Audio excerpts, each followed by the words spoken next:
Hello everyone, welcome to my channel. I am here to help you today. I know you use this video to fall asleep, so before that, like the video and subscribe to the channel. Also, where are you from and what time are you watching? Now get comfortable and relax. Case 1. Paul Bernardo grew up in an affluent but deeply unhappy family. His father, Kenneth Bernardo, was the son of an Italian immigrant and had made it big in the marble and tile industry.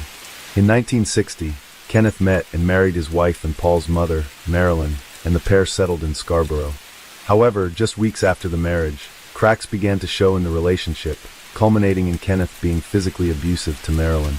Eventually, the pair went on to have 2 children together, Debbie and Dave. But as Marilyn slipped into a deep depression, she sought comfort in the arms of another man, someone who she had previously loved but had been blocked from marrying after her family believed him to be beneath her.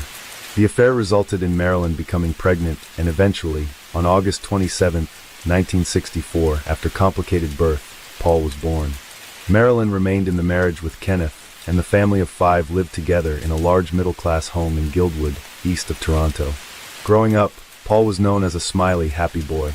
With his mother falling deeper and deeper into depression, she eventually moved into the basement of the home, leaving Kenneth to sleep in the master bedroom alone. Paul and his siblings were often bullied at school for their unwashed clothes and poor hygiene. Looking for an outlet, Paul threw himself into the Boy Scouts and would go on weekend trips away with his peers, learning new skills together. With Marilyn wasting away in her own despair, Kenneth would prowl the streets of Guildwood, peering through the windows of young women, and eventually progressing to a charge of molestation in 1975. Keeping his sadistic behaviors closer to home, Kenneth began sexually assaulting his daughter, Debbie. The abuse wasn't a secret. Paul, his brother Dave, and Marilyn all knew about the abuse, even witnessing it on occasion. When Paul was 15, an argument between him and his parents resulted in the nature of his birth finally being revealed. Once the secret was out in the open, Marilyn began tormenting Paul, calling him the bastard child from hell and blaming him for how her life turned out. Paul, having had his entire life turned around, did not take the revelation well. He tried desperately to fit in with his peers at school and went to great lengths to hide the depravity he faced at home. By the next summer, Paul got a job as a camp counselor and impressed his employers with how kind he was to the young children he cared for. But Paul was hiding a secret of his own. For years, he had been collecting pornography and had become obsessed with what he had seen. Following in his father's footsteps, he too had begun stalking the streets and peering into windows, trying to catch a glimpse of women undressing. After leaving high school, Paul enrolled at the University of Toronto, where he studied accountancy. During his time there, Paul was popular with young women and would regularly be seen on dates around the campus. However, Paul had a dark sexual appetite. The women he slept with were subjected to scripted, violent sex, sodomy at knife point, and strangulation, all at Paul's insistence. As each relationship came to an end, Paul would simply brush himself off and find his next partner, a revolving door of women he would use and abuse in order to satisfy himself. After graduating college, Paul began working at Price Waterhouse as a junior accountant. Not one to settle down, Paul went back to his old ways, stalking the streets to find women. Except, this time, instead of peering at them through the darkness, he would rape them. On May 4, 1987, while a young woman was getting off a bus near her parents' house, Paul grabbed and brutally raped her. There would be 2 other assaults of this nature in the next week alone. Authorities came to the conclusion that the attacks, which all involved beatings, severe verbal abuse, and ominous threats to deter victims from contacting the police, had all been carried out by the same man, who the newspapers swiftly dubbed the Scarborough Rapist. The women were all between the ages of 15 and 21. In October 1987, with multiple assaults under his belt, Paul met his match in a hotel bar one night, 17-year-old Carla Homolka. Born in Ontario on May 4, 1970, Carla was the daughter of Czechoslovak immigrant Karel Homolka and his wife, Dorothy.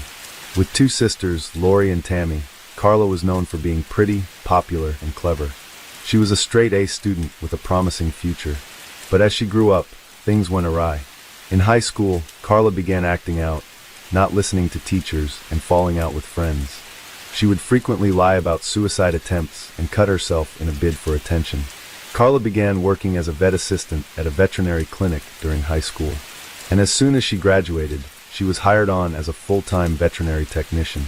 In October 1987, 17-year-old Carla attended a pet store conference in Scarborough and was staying with a friend at a Howard Johnson hotel. It was there that she met 23-year-old Paul, and the pair immediately hit it off. After chatting for a while, the pair went upstairs and slept with each other. From that night on, they were inseparable.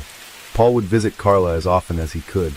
In the weeks after they began dating, Paul became increasingly controlling over Carla, telling her how to dress, what she could or couldn't eat, and even calling her ugly and not worthy of him. Unlike the women he dated in college, Carla didn't run. In fact, she encouraged his depraved sexual behavior, submitting to his dark desires. When Paul found out Carla wasn't a virgin when they met, he was enraged. Despite the fact that he wasn't either, he was furious that the object of his obsession didn't solely belong to him. Despite this, Paul decided to continue the relationship, but he wasn't willing to give up his secret life as a rapist. Instead, he brought Carla into the fold. One day Paul asked her what she would do if he was a rapist. When Carla responded that she thought that it was cool, he returned to the streets within days, capturing and assaulting women with Carla in tow. Paul would hide out at various bus stops, waiting for an easy victim to walk past. When they did, he would grab and rape them, usually in bushes.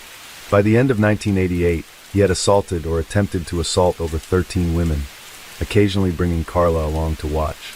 Police desperately tried to solve the case of the Scarborough rapist, collecting evidence from each victim and drawing a composite sketch which they would share among other police departments in the country. Paul was questioned over the rapes twice, but let go with no further action. Getting away with it motivated Paul to carry on his heinous crime spree. By 1990, Paul had lost his job and begun smuggling cigarettes in order to make ends meet. It was during this time that Paul became obsessed with Carla's 15-year-old sister, Tammy. He would sneak into her room while visiting Carla's parents. Now engaged, the Hamalkas took Paul in with open arms, adoring the man Carla had chosen to be her husband. But in the dead of night, Paul would sneak into Tammy's room and masturbate while she slept. In July of that year, Paul expressed to Carla that since it was impossible for her to give him her virginity, he should take Tammy's. Instead of recoiling in horror, Carla agreed, and the two made plans for Paul to rape Tammy, telling him it would be his Christmas present. On July 24, 1990, Carla set their plan into motion, lacing Tammy's food with Valium that she'd stolen from the veterinarian office where she worked. With Tammy asleep, Paul crept into the room, ready to attack. However, the dosage wasn't strong enough and Tammy woke up just seconds before Paul could attack. Undeterred, they struck again on December 23rd, spiking Tammy's drink with sleeping pills to the point of almost overdosing her. Not wanting his plan to fail, as soon as Tammy fell asleep, the pair worked together to undress her while holding a rag soaked in anesthetics over her mouth to keep her from waking up. Both of them then proceeded to rape Tammy, laughing as they committed the heinous act against Carla's own sister. After the attack, Tammy began to vomit and stopped breathing, choking on her own vomit. The couple made some attempts to revive her, but it was no use. They had unwittingly killed Carla's younger sister. Panicking, the pair moved quickly to cover up their crime, dressing Tammy and cleaning up any evidence. Once everything had been cleaned and returned to how it was, they called 911. Emergency services soon arrived, but there was nothing that could be done. Tammy was pronounced dead. Her death was ruled accidental due to overconsumption of alcohol, but it was noted that had sustained chemical burns to her face. No further investigation was made. Relieved that they'd seemingly gotten away with their unplanned murder, the pair laughed and joked at her funeral. Paul stroked Tammy's hair as she lay in her casket, and sickeningly, the couple put a photo of themselves next to her body before she was buried. After Tammy's death, the pair rented a home together in Port Dalhousie. Here they would reenact 15-year-old Tammy's rape and murder, adding it to their sadistic sexual role-playing. When Paul drank, he would berate Carla, blaming her for her sister's death and telling her that she had stolen Tammy from him. To make up for it, they sought out their next victim.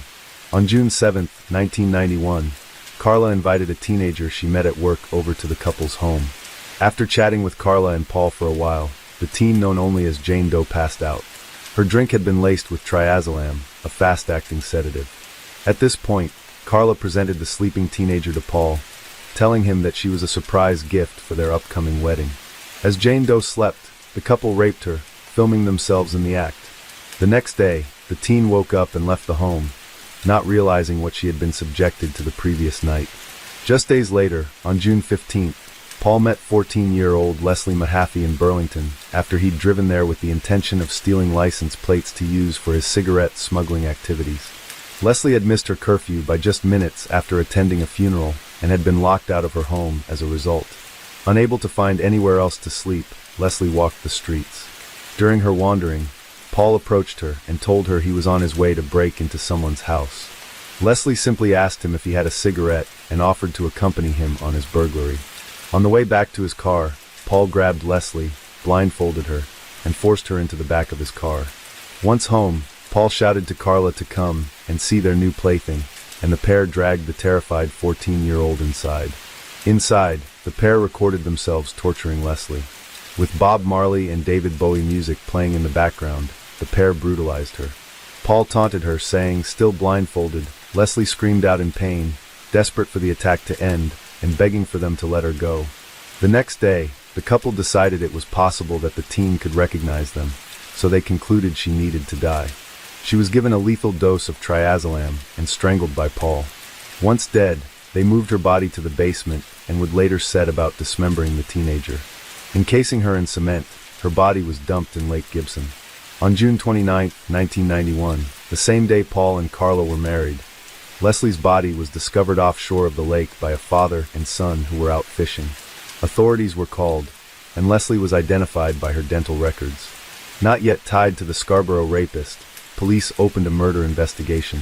During the year following their wedding, Carla invited numerous young girls to the house, and the couple would drug and rape them repeatedly, usually recording the attacks. They all survived the attacks, but had no memory of them. Then April 16, 1992, the couple abducted 15-year-old Kristen French as she left school. Kristen was held hostage for 3 days by the couple, raped and tortured, with the promise that Paul gave her that she would be freed. Kristen initially stayed calm, hoping that she would be able to escape. However, as the abuse went on, Kristen became more defiant, calling Paul a bastard. Seeing red and remembering what his mother called him, he beat Kristen with a rubber mallet, strangling her for 7 minutes and not stopping until she was dead. Like they did for Leslie, the pair began taking steps to cover up the crime. They cut Kristen's hair, washed her, and threw her body in a ditch over 50 kilometers or 30 miles away in Burlington. The bodies of Leslie and Kristen were discovered fairly close together, and police soon realized the murders were connected. After interviewing witnesses who had seen Kristen being kidnapped, a sketch of the killer was released, and an alarming connection was finally made. He looked exactly the same as the Scarborough rapist. Realizing the crimes were connected, the press quickly picked up on the case and tips flooded in. Many tips claimed that the man in the sketch resembled Paul Bonato. Colleagues and friends rang in with their concerns, and Paul was soon brought in for questioning. Despite his DNA having been gathered years ago for the rape cases, it was never actually tested. And given the backlog, it still would not be tested for some more months. So it wasn't his DNA that would be Paul's undoing. It was his wife. On January 6, 1993, less than 2 years after the pair was married, Carla was brought into the emergency room at St. Catherine's General Hospital after having been beaten by Paul. She had sustained a broken wrist and had been beaten so severely that her eyes were black and she couldn't see or walk properly. Paul was arrested for assault, but was released on bail. After being treated, Carla sought refuge with her family in Brampton. There, she confided to her family that she knew the Scarborough rapist and the schoolgirl murderer. It was Paul. Shocked, Carla's family convinced her that she needed to report everything to police. Despite her own hand in most of the crimes Paul committed, she knew her best way out of this was to confess and hope for a plea bargain. In February 1993, Carla went to the police requesting immunity for her confession. While negotiations were underway, Paul was arrested and a search warrant was executed on the couple's home. Inside, detectives found their horrific home videos along with a selection of books and movies on pornography and serial killers. Once the police discovered the items in the home, Carla's request for immunity was denied. Instead, she was offered 12 years imprisonment under a manslaughter charge instead of facing up to 3 murder charges. If she accepted the plea deal, she would likely be released in just 3 short years for good behavior. Carla agreed and detailed everything she knew to the police. The rapes, the stalking, and the murders of her sister and 2 other teenage girls. She cooperated fully with the investigation, digging Paul's grave. A month later, in March 1993, before her trial began, Carla was admitted into a psychiatric hospital. There, she wrote to her family, "Work to drug her with. He threatened me and physically and emotionally abused me when I refused. No words I can say can make you understand what he put me through." So as stupidly, I agreed to do as he said. But something, maybe the combination of drugs and the food she ate that night, caused her to vomit. I tried so hard to save her. I am so sorry, but no words I can say can bring her back. I would gladly give my life for hers. I don't expect you to ever forgive me, for I will never forgive myself. The press went wild with the story dubbed the Ken and Barbie killers. The media attention surrounding the case was unprecedented. On trial in June 1993, Carla received the sentence offered during plea negotiations and was sentenced to serve her 12-year term at Kingston Prison for Women. Paul's trial took place 2 years later, in May 1995. After his arrest, Paul consistently challenged the claims made against him. He denied the crimes in police interviews and attempted to place all the blame on his wife. But once the pair's videotapes documenting their crimes were aired in court, his claims didn't hold water. During Carla's trial, the public had been made to believe that she was a battered wife and unwilling accomplice. Being physically and verbally abusive to me at that time, as you know, he kept on pushing and pushing and pushing, and finally I said okay. And thinking that it wouldn't be, it would just be one time. That's it. We shut him up, and he would stop bothering me and stop hurting me. If I didn't turn the water tap off completely, he'd hit me. If I didn't say the right thing, he'd hit me. He held knives to my throat. He told me I better watch my back. He said, "Always watch your back with me." But once the contents of the videotapes were revealed during Paul's trial, it became undeniably clear that Carla was not only a willing but eager and active participant in the rapes, beatings, and murders. Public outrage across the country regarding the plea bargain was swift. Many felt that the prosecution had made a deal with the devil. Many also noted how the killings didn't begin until after Carla became involved, and even speculated that she may have been the one who wanted the victims killed out of jealousy. But none of that mattered. It was too late. During Paul's trial, various unidentified women who had been attacked or escaped from Paul described their experiences. The prosecution stated that they could not say without a doubt that all victims had been identified, and that there may still be more out there. On September 1st, 1995, Paul Bernardo was convicted of over 30 charges relating to the kidnappings, rapes, and murders. He was sentenced to life with the possibility of parole after 25 years. Carla was released in 2005 and has since remarried Terry Bordelais, her former lawyer's brother. Living under the name Leanne Teal, she lives in Quebec with she and Terry's 3 children. A Facebook page called Watching Carla Hamauka was set up, which tracks her movements around the city. In an interview since her release, she said, "At the time, I was 17 years old. I lacked knowledge. I feared being abandoned. I was desperate for a relationship. I lacked confidence. There are numerous aspects of myself that I was unaware of at the time, but I'm now aware of." As of the making of this video in 2022, Paul is still in prison serving at Millhaven Penitentiary in Eastern Ontario. By February 2018, Bernardo met the requirements for parole. He's made 2 requests for parole since then, and both have been denied. His most recent request for parole was made in June 2021. Paul's plea was denied after just 1 hour of deliberation by the presiding judge. Paul argued his case by saying that he had been without meaningful human contact for more than 10,000 days, and that this had left him feeling stressed and anxious. He affirmed that he was a changed person, and he ironically characterized his punishment as cruel and inhumane. "I am no longer preoccupied with fantasies," Paul said in his parole application. "Without a doubt, I'm low risk. I have fought all deviant sexual behavior for 2 years. After just 30 minutes, his parole was denied. And today, Paul spends most of the day confined in his cell with 1 hour of solitary yard time. Paul is reported to have no meaningful human interaction with other inmates or guards, and the only thing he has to keep himself company are the letters he gets from his disillusioned admirers. In his own words, "I cry all the time." Thank you so much for watching. We hope this video did justice to all the young victims of this heartless couple's crimes. We find it both ironic and perfectly fitting that Paul feels he's being treated inhumanely, and we only wish Carla could have shared in more of that inhumanity. Case 2. This is one of the most perplexing cases to come out of the Philippines due to the various twists, turns, and divided public opinion. It's now considered settled, but let me know what you think. It was a typical Monday morning in Sidio Mohan, Barangay Tisa, in Cebu City. The day started like any other, with the usual hustle of morning commuters. Around 7 a.m., something unusual caught the attention of several witnesses. A large discarded carton box lying conspicuously along the roadside. A security guard from a nearby private subdivision spotted the box. Initially, he dismissed it, assuming it had simply fallen off a courier or delivery van. Others passing by noticed a foul odor emanating from the box, with flies swarming around it.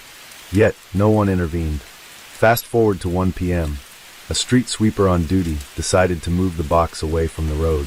However, it was too heavy for him to carry alone. Seeking help, he approached the local barangay tanids, or the village peacekeepers. As they attempted to lift the box, its flaps suddenly opened, and to their horror, an arm popped out. The street sweeper and the tanid rushed to the barangay hall, their minds racing with what they'd just seen. Captain Ringo Pacana immediately relayed the alarming discovery to the Labangan police station. The police arrived at the scene and confirmed everyone's worst fear. The box contained a dead body. What had been mistaken for discarded garbage was, in fact, the remains of a woman. By 2 p.m., investigators were meticulously examining the scene. The body was in a gruesome state. The woman had her arms and legs tied with aluminum cables and was wrapped in a white blanket. Her face appeared to have been smashed and burnt off, possibly with cables. Bruises covered various parts of her body, although these could have been post-mortem changes. Despite the meticulous examination, her identity remained a mystery. All they could ascertain was she had dyed blonde hair, was wearing a black sweater and black shorts, and her nails were manicured. These details suggested she was possibly not a local resident of Tisa, but a visitor. Who was this woman? How did she end up here, discarded like trash? These were the questions haunting the investigators as they began piecing together the tragic puzzle. The day after the gruesome discovery, on July 18, 2023, a breakthrough in the case emerged. Authorities matched the description of the identified woman to a recently filed missing persons report. The victim was suspected to be Remay Tacmo, a 19-year-old female from Panibo City in the Valle del Norte. Remay had been staying in Mandaue City, having flown into Cebu on June 11th, seeking employment opportunities. Some sources claim she arrived on June 14th, but regardless of the exact date, she had been in Cebu for over a month. Investigators reached out to Remay's friends and family for identification. They confirmed there were fears. Body was indeed Remay's. Her favorite black shorts and a distinctive necklace she always wore were unmistakable. Adding to the uncertainty, the relatives recognized the clothes Remay was last seen wearing. They also noted that her smartphone and wallet were missing. In an effort to retrace her steps, police began gathering CCTV footage from areas where Remay was last seen alive, including locations in Mandaue City, where she had been staying. Investigators expanded their search to include inns, suspecting that the white blanket she was wrapped in might have come from one of these establishments. Each piece of evidence brought them a step closer to understanding what happened to Remay Tacmo. But first, who was she? Remay Tacmo was a 19-year-old from Davao del Norte. Her family and loved ones describe her as a kind, obedient, and always prioritizing a family type of person. Despite growing up in a broken family, Remay was known for her considerate nature and eagerness to help others. She was greatly loved by her parents and two sisters, who doted on her as the youngest in the family. Her father, Romeo Tacmo, emphasized her gentle demeanor and obedience, highlighting her dedication as a student and her determination to graduate from college to support her family. Remay lived with her eldest sister, Roki, in Panibo City while attending college. Roki, who owned a business, supported Remay financially and appreciated her help in caring for her niece. Remay's aunt in Sabongo, Cebu, remembered her as a loving girl with no enemies. Initially, Remay studied criminology with dreams of becoming a police officer. However, she later considered shifting to tourism before ultimately deciding to leave her studies altogether to work and contribute to her family's finances. Despite Roki's initial hesitation about her decision to quit school, Remay's resolve won her sister's approval to start working. Unexpectedly, Remay traveled alone to Cebu for a job opportunity with her friend, Jewel Smith. She didn't inform her family, who believed she was still in Davao. Remay spent several days at the establishment's staff house before relocating to a boarding house in Barangay, Mandaue City with Smith. Remay had been working in a bar and restaurant in Mandaue City, right after arriving in Cebu. Her family was unaware of her whereabouts. It came as a shock when they found out she was in Cebu. Remai called her sister and asked for help booking a ticket to Davao to attend a friend's christening on July 21st. Roki surmised that her sister might have opted not to inform them about going to Cebu for fear she would not be allowed to. Reassured her family that she was doing fine in Cebu. Tragically, this would be the last reassurance they would receive. July 16, 2023. Multiple sources, including Ree's friend Jewel Smith and a vendor from a local food stall near her boarding house in Barangay, Mundao City, reported that they last saw Remai on that fateful day, July 16th. The police examined CCTV footage from around the area, and weeks after Remai's death, crucial footage surfaced. It shows Ree boarding a yellow motorcycle, leaving her boarding house. The driver, a man in an orange-colored shirt. Investigators are now on the lookout for the motorcycle driver, the last known person to see Ree alive. They believe that there's a grim possibility that after traveling a few meters, Ree was forcibly transferred to another vehicle by her assailants. The journey of that motorcycle is key. It traveled towards Cebu City in Panang Dite Road in Barangay Mabalo, then proceeded to Iscario Street. Unfortunately, identifying the driver remains a challenge. His face was obscured by a helmet, but this footage has been handed over to the Regional Anti-Cybercrime Unit for enhancement. In the initial phase of the investigation, the police had grim suspicions. They thought Ree's face had been burnt with hot water or acid. Further examination revealed hematomas on her wrists and legs and a stab wound on her side. The autopsy concluded that the cause of death was strangulation. As for her face, it wasn't burnt. It was the effect of decomposition. Significant developments occurred on July 27, 2023, 10 days after Ree was last seen alive. Remai's missing smartphone finally surfaced. A man handed it over to the Labangan police station, claiming he had bought it from another near Carbon Public Market. When he checked the device, he found photos of Remai, recognizing her as a victim found inside an abandoned box in Burgi Tisa. He immediately reported it to the authorities. This discovery happened just 2 days after he purchased the phone. Fortunately, CCTV footage near Carbon Market captured the man who sold Ree's mobile phone. He was wearing an orange-colored t-shirt, a detail that connected him to the initial investigation. This man had now been tagged as a person of interest in the case. His image, believed to hold vital information about the 19-year-old Remai Takumo, was released by the Cebu City Police Station. According to the police, the unidentified suspect first tried to unlock Takumo's phone, but failed. Unable to bypass the security, he opted to sell it for 1,700 pesos. The police are urging the public to help identify and locate this person of interest. As part of their ongoing investigation, they are still searching for the driver of the motorcycle that Ree boarded on July 16th, the same day she was last seen alive. On July 29th, out of pure coincidence, officers from the Guadalupe police station arrested Simeon Gabutero Jr., a 22-year-old construction worker, for the dangerous possession of a firearm in Cebu City. Soon after, police recognized Gabutero as the man in the picture released by the Cebu City Police Office, previously tagged as a person of interest in the Takumo case. Gabutero, however, insisted on his innocence, claiming he was not the killer of the 19-year-old. In an interview with CDN Digital, Gabutero maintained that he did not know the victim. Upon his arrest, though, he admitted to selling Remai's cell phone. Gabutero claimed he was merely following the instructions of his neighbor, who lived in the same neighborhood in Guadalupe. Gabutero stated that Gabaison had given him Takumo's cell phone on July 16th, instructing him to unlock or sell it. He managed to sell the phone for 1,700 pesos, handing the money to Gabaison, who gave him 500 pesos as promised. Gabutero asserted that he had no idea the phone belonged to a possible murder victim, and that Gabaison had instructed him to keep the ownership of the phone a secret. When Gabutero realized the police were searching for him, he chose not to turn himself in out of fear of being implicated in the crime. During his confession, Gabutero revealed a disturbing detail. He had seen Gabaison allegedly arguing and attempting to strangle the victim. He witnessed this altercation near an elementary school in Barangay, Guadalupe, Cebu City, a day before Remai's body was found stuffed inside a carton and dumped by the roadside. The 22-year-old Gabutero had a criminal history of participating in a brazen daylight robbery in Toledo City just last June.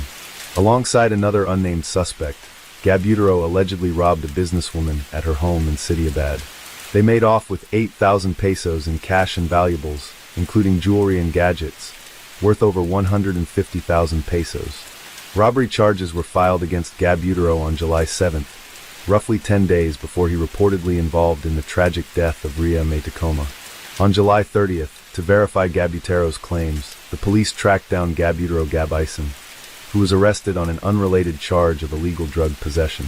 When brought in for questioning, Gabison vehemently denied Gabutero's accusations. He insisted that he never knew, met, or encountered either Gabutero or the victim Ria May.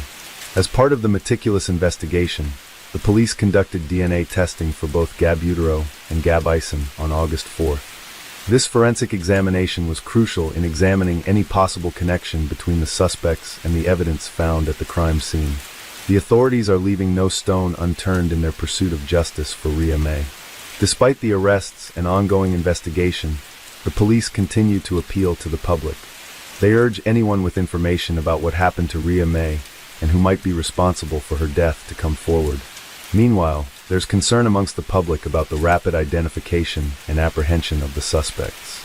An article written on August 1st expressed suspicion regarding how quickly the perpetrators were found, suggesting there might be more complexities about this case than initially apparent.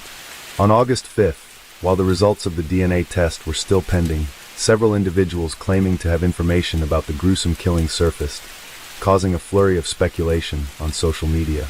Among the new voices was a taxi driver, who during an interview with a local radio station, recounted an encounter with the passengers carrying a large, empty box on July 17th, the same day Ria May's body was found in Burgatiza.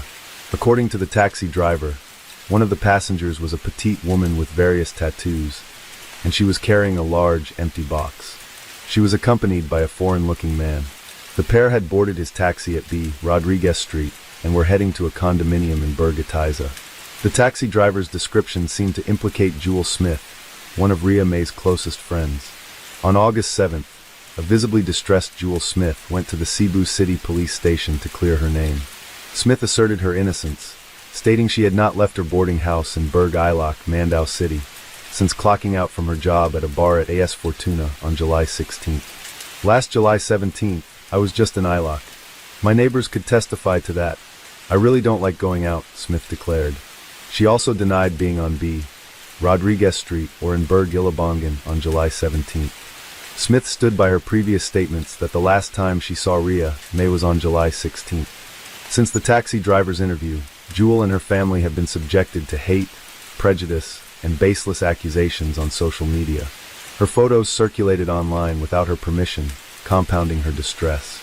In response to these developments, the police urged individuals with information about the case to come forward directly to them rather than turning to social media.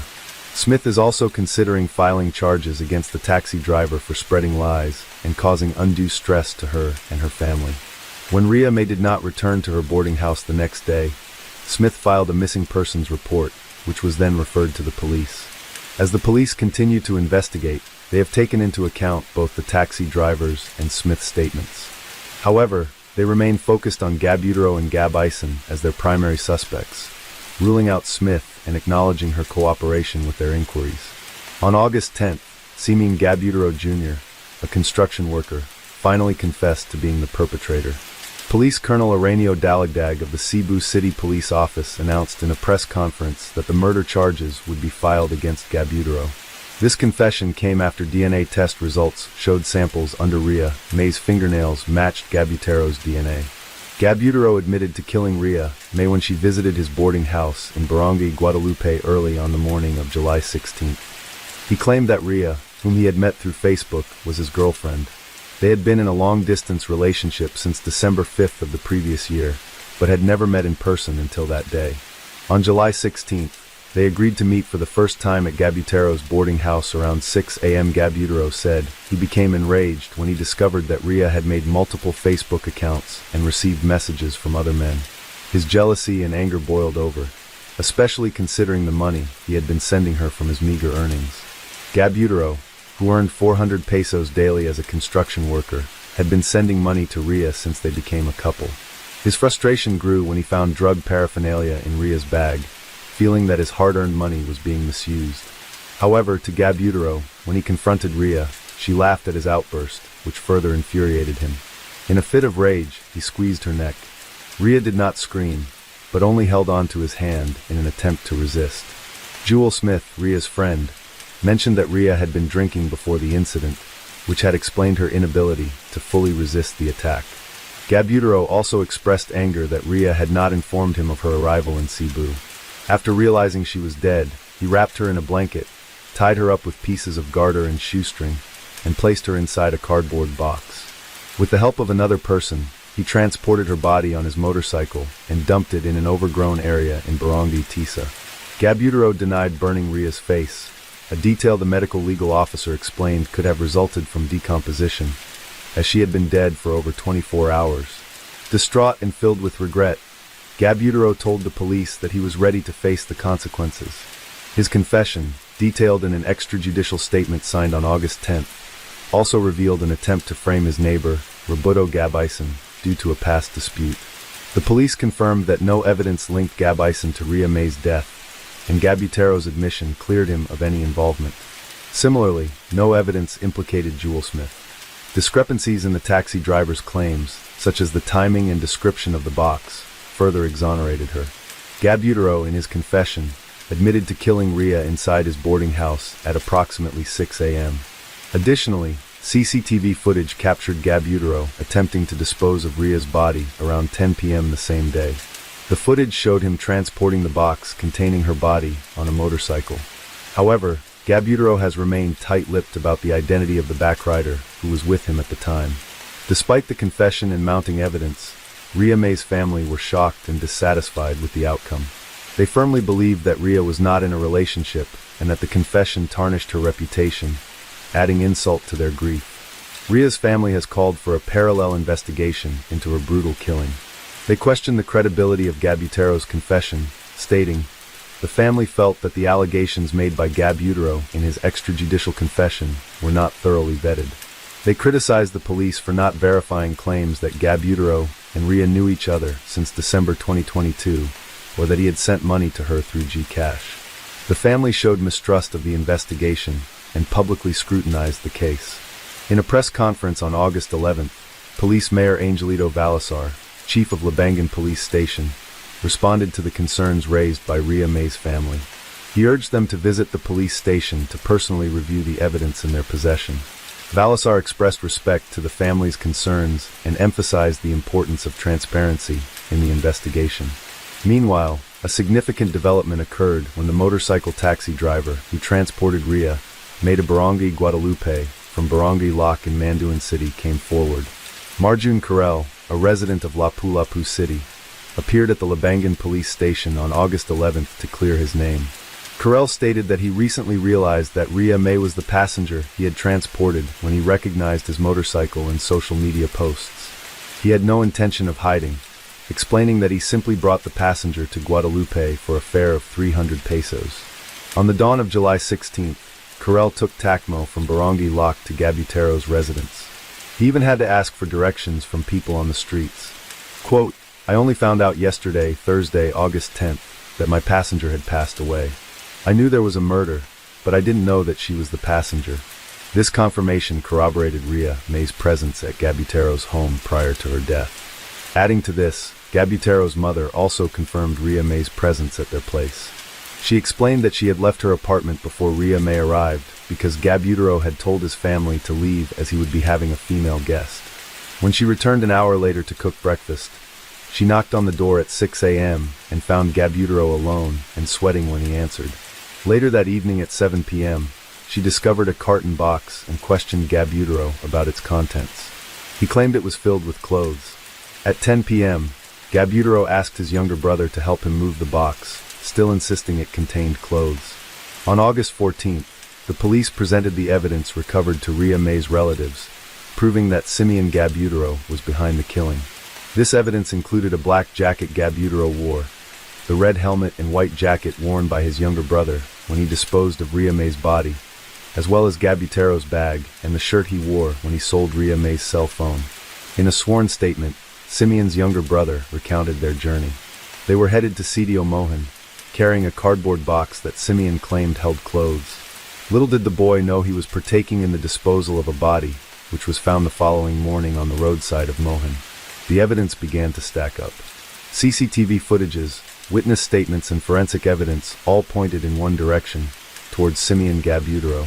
Police Mayor Angelito Balasar, the chief of the Labangan police station, confirmed that the recordings matched the timeline and actions described by Simeon's brother. The chilling truth was becoming undeniable. The wheels of justice began to turn. Cebu City Police Officer, Director Colonel Ironio Dalagdag, announced that the murder case against Simeon Gabutaro would proceed once all the necessary documents were in order. The victim's father, Romeo Tacmo, expressed his gratitude towards the police for their swift action in solving his daughter's murder. For Ria May's family, the pain was unbearable. Her sister, Roche Tacmo, Paul Bakken, and Grace Tacmo, initially filled with disbelief and sorrow, were eventually convinced of Gabutaro's guilt. This conviction came after reviewing the evidence and hearing explanation. Their trust in the system brought a semblance of closure, though the wound of loss would never truly heal. Further sealing Gabutaro's fate was a neighbor's affidavit. The neighbor had seen Simeon on July 17th with several nail scratches on his arm. This observation aligned perfectly with the findings of the PNP forensic unit. They theorized that Ria May, in a desperate struggle for her life, had clawed at her attacker, leaving behind crucial DNA evidence under her fingernails. Tests confirmed that this DNA matched Gabutaro's. On September 1, 2023, from his detention cell at the Labangan police station, Simeon Gabutaro reiterated his confession, speaking directly to reporters. He said, "I killed Ria May Tacmo. I was not forced to admit it." A woman, known only by the alias Bianca Lee, took to social media and a radio show on August 31st, accusing Ria May's friend, Jewel Smith, of being involved in her killing. But Gabutaro stood firm, stating he had never met Smith, and these allegations were baseless. This once again prompted Police Major Angelito Balasar to address the public directly. He urged anyone with genuine evidence to come forward through proper channels rather than spreading unverified claims online. Major Balasar's appeal was clear. Justice can only be served through the correct legal processes, not through the court of public opinion. Meanwhile, lawyer Ruffold Bannock, station manager of radio station DYHB, offered a reward of 100,000 pesos for any substantial evidence Bianca Lee claimed to have. However, no such evidence has surfaced, leading many to question the veracity of her statements. Gabutaro's steadfast admission faced skepticism, with some alleging he was coerced to protect more influential figures.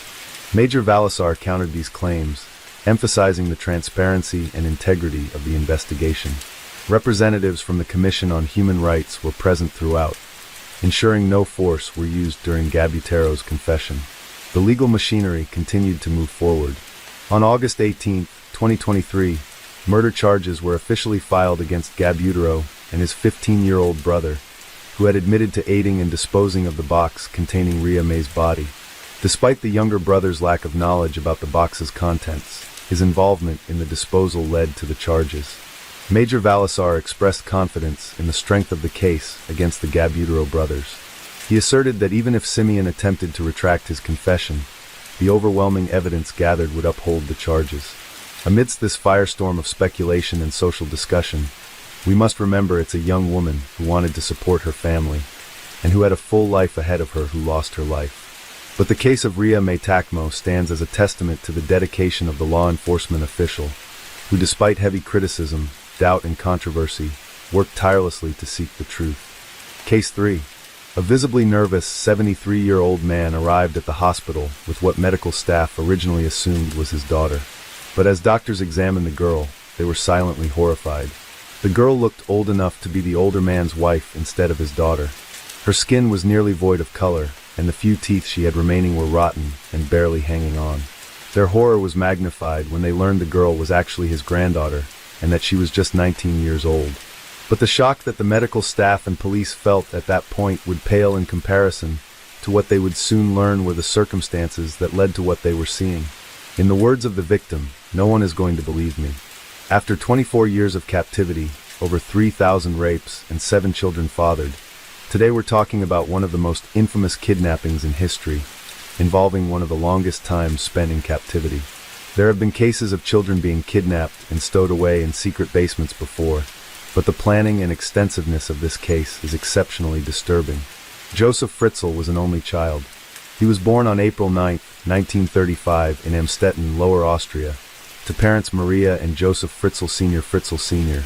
was a severe alcoholic who abandoned Maria and Joseph when Joseph was just 4 years old, leaving him to be raised alone by his mother.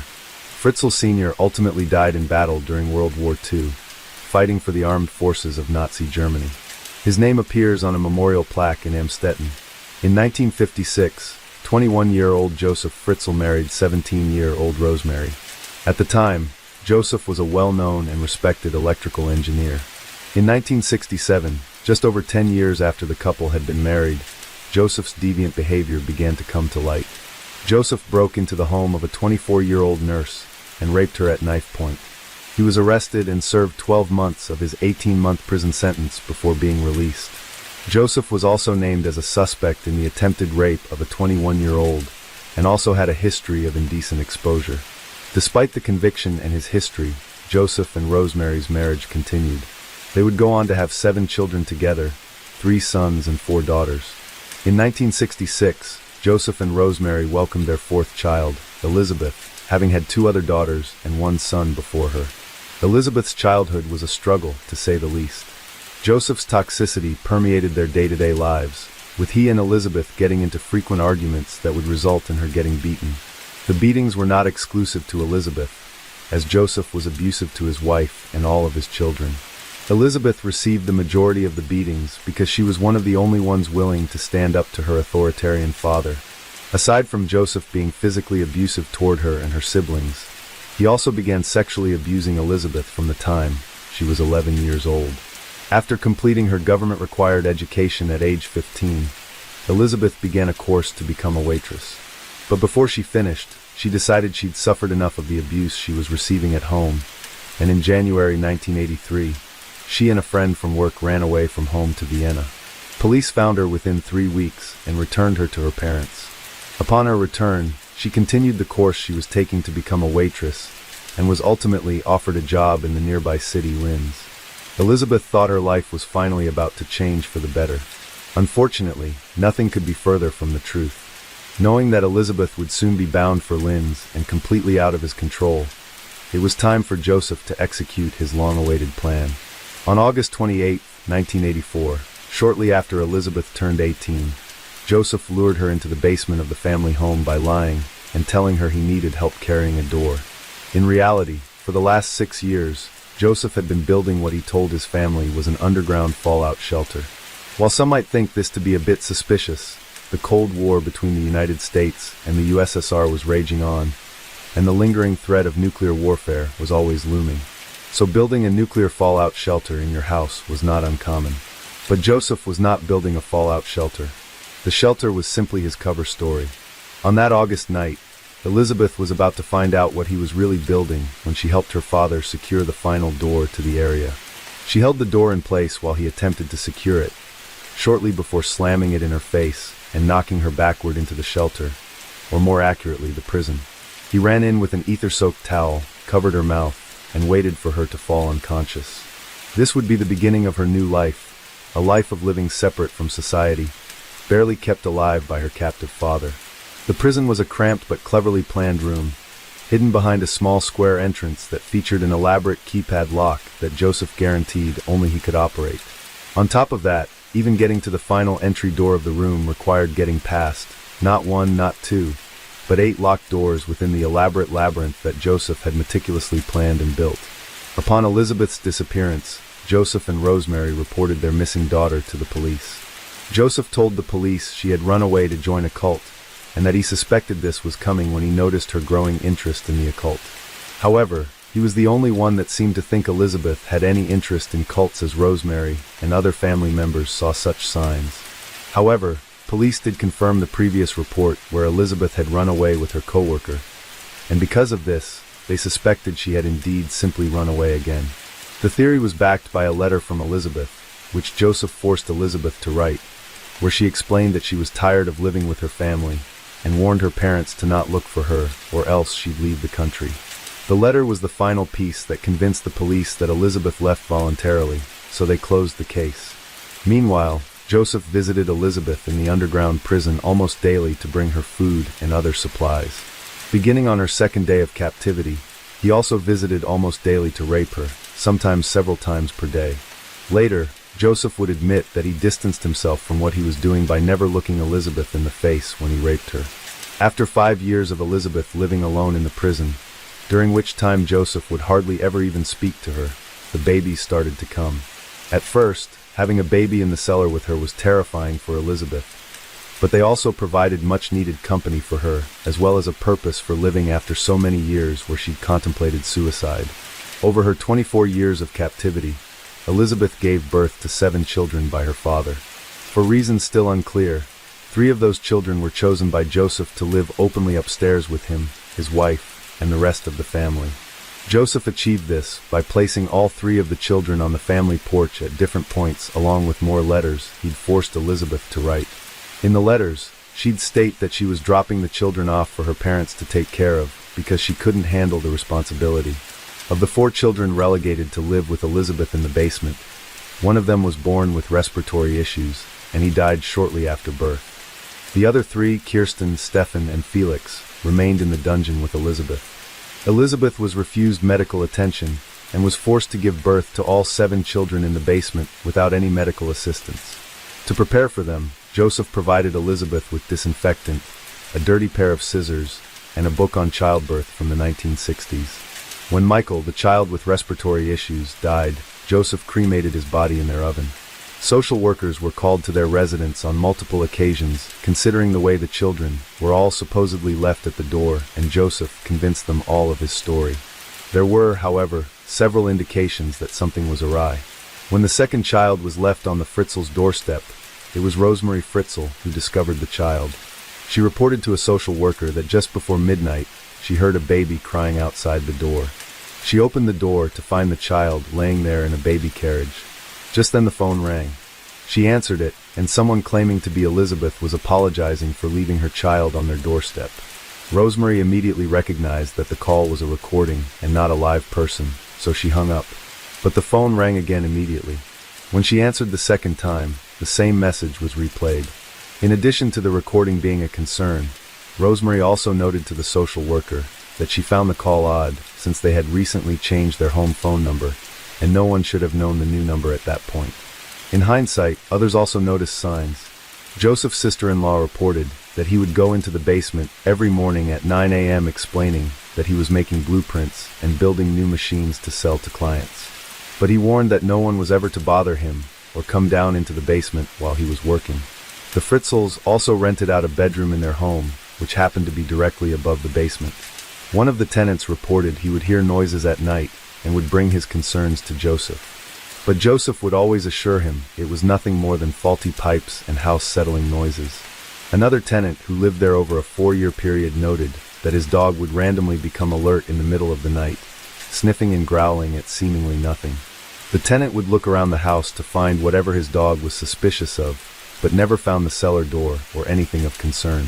But neither his wife, his family, nor any of the multitude of tenants over the years harbored enough suspicion to report any of Joseph's peculiar actions. Even as he spent more and more time in the basement, was living in a separate area of the home apart from his wife, and would often spend the night in the basement claiming that he was actually away on business trips. Tenants even noticed him bring bags of groceries, building materials, appliances, and furniture into the basement, but still didn't arouse enough suspicion to report anything.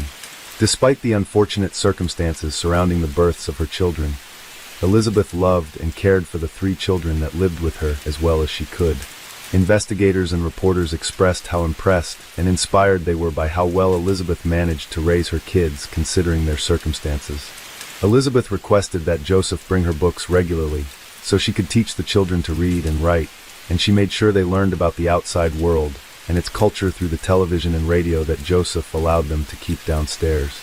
In 1994, after Elizabeth gave birth to a 4th child, Joseph allowed the cramped 380-square-foot prison to be extended to 590 square feet, or just over 50% larger. Once the concealed prison was expanded, it would contain a narrow 16-foot corridor, a storage area, 3 small open cells connected by narrow passageways, 2 sleeping areas equipped with 2 beds each, bathroom facilities, and a basic cooking area. The ceilings were so low they only reached between 5 feet 6 inches, in some areas up to 6 feet at their highest point, a condition that would cause walking problems for Stefan, who ultimately grew to 5 feet 8 inches, but would have to stoop to walk nearly all the time. To achieve the extension, Joseph forced the underground family to dig the walls with their bare hands.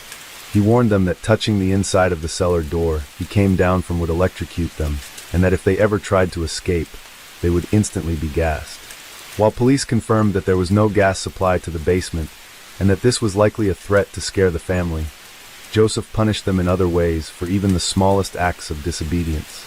On top of the repeated physical and sexual abuse as punishment, he would shut down all the power to the cellar or refuse to bring any food or water, forcing Elizabeth and later her children to live hungry, thirsty, and in total darkness for days at a time. On the 19th of April in 2008, the hellish prison would only be the home of Elizabeth and her 3 kids for 1 more week. On that day, 19-year-old Kirsten, one of Elizabeth's 3 children still with her at the time, fell unconscious. For the first time ever, Joseph heeded to Elizabeth's request that medical attention was necessary. So he allowed Elizabeth outside to help him carry Kirsten to the car. It was the first time she'd seen the outside world in 24 years. Once Kirsten was in the car, Joseph locked Elizabeth back with the other children in the dungeon, then proceeded to the local hospital. Upon arriving at the hospital, doctors were immediately concerned as Kirsten's skin was as white as a ghost. It was so white you could easily see her veins, and some noted that it was nearly transparent. Obviously confused by this, the doctors asked Joseph for the girl's name to look up her and her family's medical history. But to their surprise, Kirsten's name was nowhere to be found in the database. She seemingly didn't exist before now. Upon examination, doctors found that Kirsten was in serious condition, suffering from life-threatening kidney failure on top of several other medical issues brought on by a vitamin D deficiency. Joseph frantically told the doctors that Kirsten was one of his granddaughters. Her even younger than previously assumed age heightened doctors' concern even more, and they insisted to Joseph that they get in contact with the mother so they could figure out what was going on. The doctors were growing increasingly suspicious of and irritated by Joseph, as he refused to answer almost all important questions or simply danced around them. As their suspicions about Joseph's story mounted, they decided to alert the police on April 21st. In an attempt to contact Elizabeth, the police broadcast a public appeal for her to come forward to provide Kirsten's medical history. They reopened the file on Elizabeth's disappearance from years prior. Joseph stuck with his story that Elizabeth had run away with a colt, and even produced yet another letter that he'd forced her to write from January of that year, which was postmarked in the town of Kemeton. Police contacted an expert on colts who was highly suspicious of both the seemingly dictated and oddly written letter, as well as the supposed colt, which he felt didn't exist. In the meantime, Elizabeth begged Joseph to allow her to go to the hospital. A week later, on April 26th, Joseph allowed Elizabeth to come with him to the hospital with strict instructions for her to stick to the fabricated story or face the consequences. He also allowed the 2 remaining children to be taken to the upstairs home while they went to the hospital. When they arrived at the hospital, Joseph and Elizabeth were immediately detained by police and separated for questioning. Elizabeth was initially reluctant and fearful, talking very quietly and avoiding eye contact.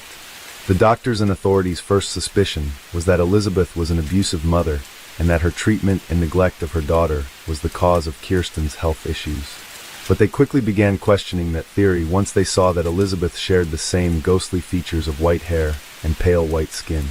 Elizabeth remained unwilling to cooperate until the police granted her her only request, that she never has to see her father again.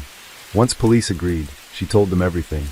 Over the next hours, she recounted her 24 years in captivity, including the secret dungeon, the constant physical and sexual abuse dating back even before her imprisonment, the multiple children, the fact that some of them were taken from her, and even unfathomable details like how he used to force her to watch adult films and then reenact them with him in front of their children to humiliate her and scar the children.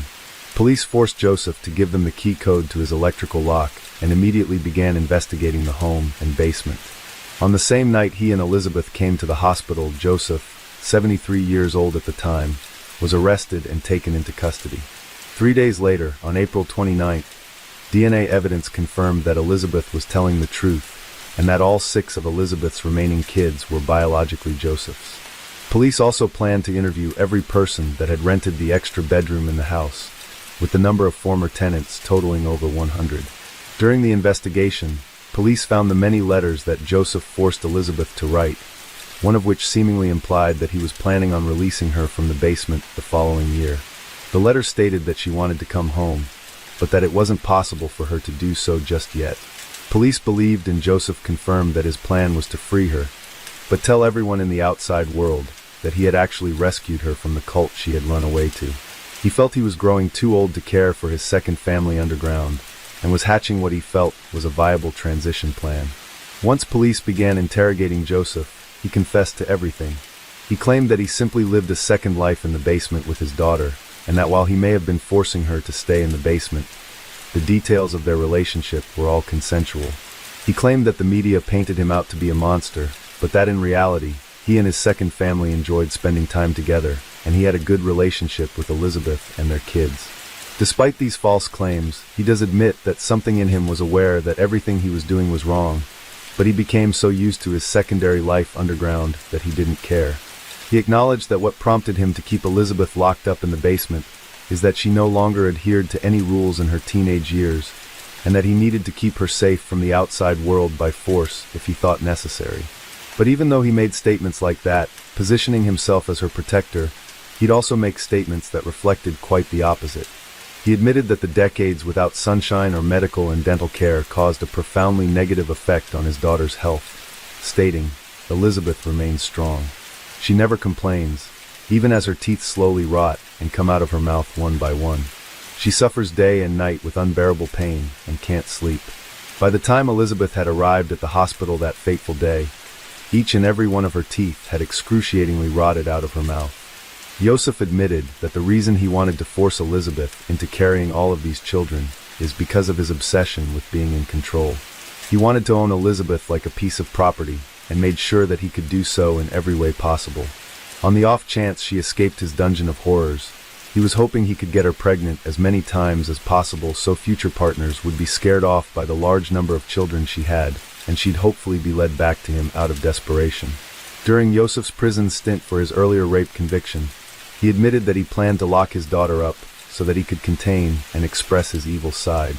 After his arrest, analysts reported that he stated, "I was born to rape, and I held myself back for a relatively long time. I could have behaved a lot worse than locking up my daughter." Analysts surmised that Joseph's deviant behavior was likely fueled by his upbringing by a toxic mother and father who abandoned them. While Joseph used to speak very highly of his mother, he eventually came to share the truth, which is that she hated him, abused him, beat him until he was laying in a pile of his own blood, and even compared him to Satan. Despite his fear of his mother, he actually let her move into the house with him and Rosemary back in 1959. But at that time, the roles became reversed, and his mom was facing Joseph's abusive personality on a daily basis. This all culminated in Joseph locking her up in the attic and telling everyone that she had died all the way up until she actually did. Police now think that he could have held his mom prisoner for about 20 years before dying in his captivity. To adhere to the agreement that Elizabeth would never have to see her father again, she gave videotaped testimony presented to Austrian prosecutors and investigators in July 2008. Later that month, the trial for Joseph began.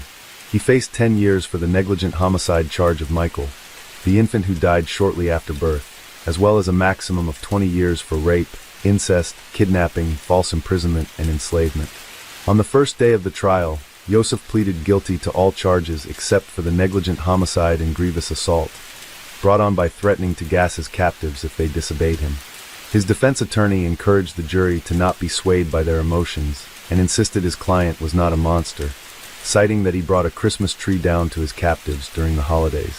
The prosecution pressed for life imprisonment in an institution for the criminally insane.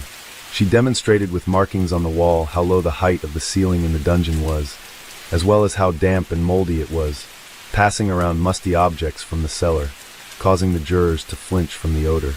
Jurors watched nearly 11 hours of taped testimony from Elizabeth in total, broken down into 2-hour sessions, because the details were so harrowing they couldn't bear more than 2 hours of the testimony at a time.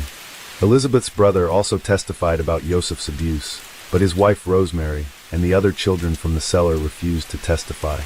Elizabeth attended day 2 of the trial.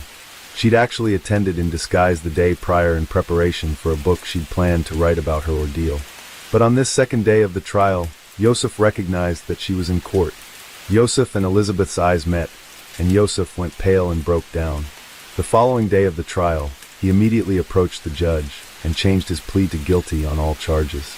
He was sentenced to life imprisonment with the possibility for parole after 15 years. He accepted the sentence and stated he would not appeal. Once the trial was over, Elizabeth and her 6 children were given new identities and a new home where they could enjoy their freedom, but still be afforded privacy. All of the 6 children require ongoing therapy.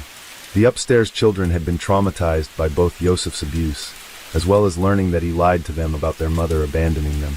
And the downstairs children dealt with the obvious trauma of being deprived of normal development, fresh air, and sunshine, as well as the extreme mental, physical, and sexual abuse they received or witnessed by Joseph. Additionally, all 6 children may face genetic issues inherent to children born of an incestuous relationship. Elizabeth allows her 3 children, who grew up in Joseph and Rosemary's house, to visit their grandmother regularly. Elizabeth is said to have been estranged from her mother for believing her father's story about her whereabouts and not questioning it. However, over time, she came to forgive her mother, and they have a strong relationship now. In 2013, work began to fill the basement of the old Fritzl home with concrete. The home would ultimately sell 3 years later to buyers who turned the building into apartments. Josef Fritzl was remanded to a special prison unit for the criminally insane in Austria's Kremstein prison, where he is to serve out his sentence. In May 2017, Josef Fritzl changed his name to Josef Murhoff. Unconfirmed reports claim it was due to fights in prison, one of which resulted in several of his teeth getting knocked out. A British journalist, Mark Perry, interviewed Fritzl in his prison cell and reported that he has shown no remorse for his crimes. He quoted Joseph as saying, "Just look into the cellars of other people. You might find other families and girls down there." In April 2019, Josef's health was said to be declining. He's suffering from dementia, and he doesn't want to live anymore. It's also reported that he is withdrawn, doesn't want anything to do with his fellow inmates, and likewise, they don't want anything to do with Austria's most infamous convict. In 2021, a regional court ordered the 87-year-old Fritzl to an alternative penitentiary, essentially moving him from a psychiatric prison to a standard prison. That decision was based on a psychiatric report that stated he no longer posed any danger. However, a higher regional court in Vienna ruled that there were no convincing indications that Fritzl was no longer a danger and therefore must remain in a secure psychiatric facility. Had Fritzl been moved out of the psychiatric prison, he would be eligible to apply for parole after having served 15 years, which is scheduled to occur in 2023. So as of the making of this video in 2023, Fritzl remains in a psychiatric prison where he remains ineligible for parole. Thank you so much for watching. We hope this video did justice to Elizabeth and all her precious children. We can only imagine the amount of fortitude and courage it must have taken to stand up to and speak out against a force that had so brutally ruled over every aspect of her life for 24 years. Her strength is an inspiration. Case 4. It was Sunday, September 17, 2023, when police were dispatched to a family home for a welfare check. The call came in at 8:43 p.m. Zoraida Bartholomew, 32 years old, hadn't answered her mother's phone calls all day. This was unusual. Her mother always checked in about the kids, and Zoraida was quick to respond. But this day was different. To make matters worse, Zoraida's husband, 38-year-old Alberto Rolón, hadn't shown up for his 6 a.m. shift that morning either. 2 alarming details from a couple known for being responsible and reliable. As officers approached the house, they discussed the family, a household of 4, including 2 young boys, 10-year-old Adriel and 7-year-old Diego, and 3 dogs. But something about the scene struck them as odd. In a home with 3 dogs, you'd expect barking or some movement. Instead, there was nothing but dead silence. The family moved into the home just a few months earlier, a beautiful property with a backyard, the neighborhood of Romeoville, a southwestern suburb of Chicago. Zoraida's mother, deeply worried, had requested the welfare check. Zoraida's brother was also on his way to check on her. In hindsight, It might have been a blessing that the officers arrived first. What they discovered inside would haunt any family member. The arrival of the officers immediately knew something was wrong. The lights were off, the house was unusually quiet, and no one was responding to the door. The officers peered through several windows with their flashlights. Romeoville, 327, can we get another unit to Camden, please? Everything's 10 to 4. No, we're gonna go on that side. There's a gate over there. Hey, hold on. Are you looking as well? Oh, that's all the shit. Here, wait, keep shining. Oh, wait. Lights are all off. Freaking out. There's a. Go in the backyard real quick. Furthermore, keep an eye on that garage, yeah? I want to try that door real quick. See if you can speak in the back. Is that one alright? Yeah. I'll go with this one. This one was open. I need more units here. Need more units, yeah. Hold this. I got 2 dead dogs. He was knocked over and a cop knocked over in the front room. They made a decision to enter the house. However, they had to proceed with caution, as they didn't know who or what might still be inside. I'm waiting for at least one more to make entry. One officer retrieved a riot shield as a precaution. We're going to make entry through the back door. You go grab the rifle. Yeah, I'm going to be your lethal cover, Ron. He later handed the shield to another officer and grabbed his rifle. No worries, I'm going to force entry from the back. Cover, please. I don't know if anybody's in there or not. Hey, you know what? Hey, one of you guys hold the front. We're on the other side, George, right? No, not that I know of. Here we go. Hey, Ron. Yeah, here's what we're gonna do, okay? I'm gonna boot in. We're gonna go nice and slow, alright? Drake, you stay behind me. You stay in the back of the stack. You watch our 6 as we move through the house, okay? Corey, come up here and cover this door. This window. Cover the window. What do you see, Corey? How many dead dogs you got? We got 1 dead dog right here. We got a 2nd dead dog. I got him. I got him. Why don't you check the door handle first? Once inside, they discovered a horrifying scene. All 3 family dogs were dead, each shot in the head. The dogs had clawed desperately at the front door in their final moments, trying to escape. The husband, Roland, was found next. He was lying dead in the hallway, multiple bullet wounds in his body, and a pool of blood surrounding him. He had been shot in the back, suggesting he was trying to run. The most horrifying discovery was made in the bedroom. The door had been kicked open, and evidence of a struggle suggested Zarita had tried to fight off her attacker, or attackers, before being overwhelmed. She was found with her hands covering her face in a final gesture of terror, shot multiple times, and left in a pool of blood. The most heartbreaking of all was the fate of the couple's 2 young boys, too innocent to have caused anyone harm. They had been murdered in their beds. Zarita must have done her best to protect them before she was overpowered. Shell casings littered the house, as though the murderers were carried out quickly and violently. The execution-style killing suggested the perpetrator knew exactly where to go and who to target. No one was spared, not the children, not the pets. The killers had left a message, the letter F spray-painted on the walls. Could this have been a drug cartel hit deep in the American Midwest? Such brutality was not expected in an otherwise peaceful neighborhood. When Zarita's brother arrived, he was stunned by the police presence and devastated by the news. He now had the heartbreaking and daunting task of informing their mother that her daughter's entire family had been murdered in cold blood. There's no right way to deliver such news. It's unimaginable what that moment must have felt like. Initially, investigators wondered if this was a murder-suicide, since Roland was not found in the bedroom with his wife and children. However, this theory was quickly ruled out, due to the multiple gunshot wounds in his back, indicating he had been fleeing. The claw marks and animal feces near the door revealed the dogs had sensed the violence taking place. In their final moments, they were in a state of panic and terror, likely killed last. Authorities estimated the murders occurred between 9 p.m. Saturday and 5 a.m. Sunday. They believed the attack was targeted, meant to send a clear and brutal message.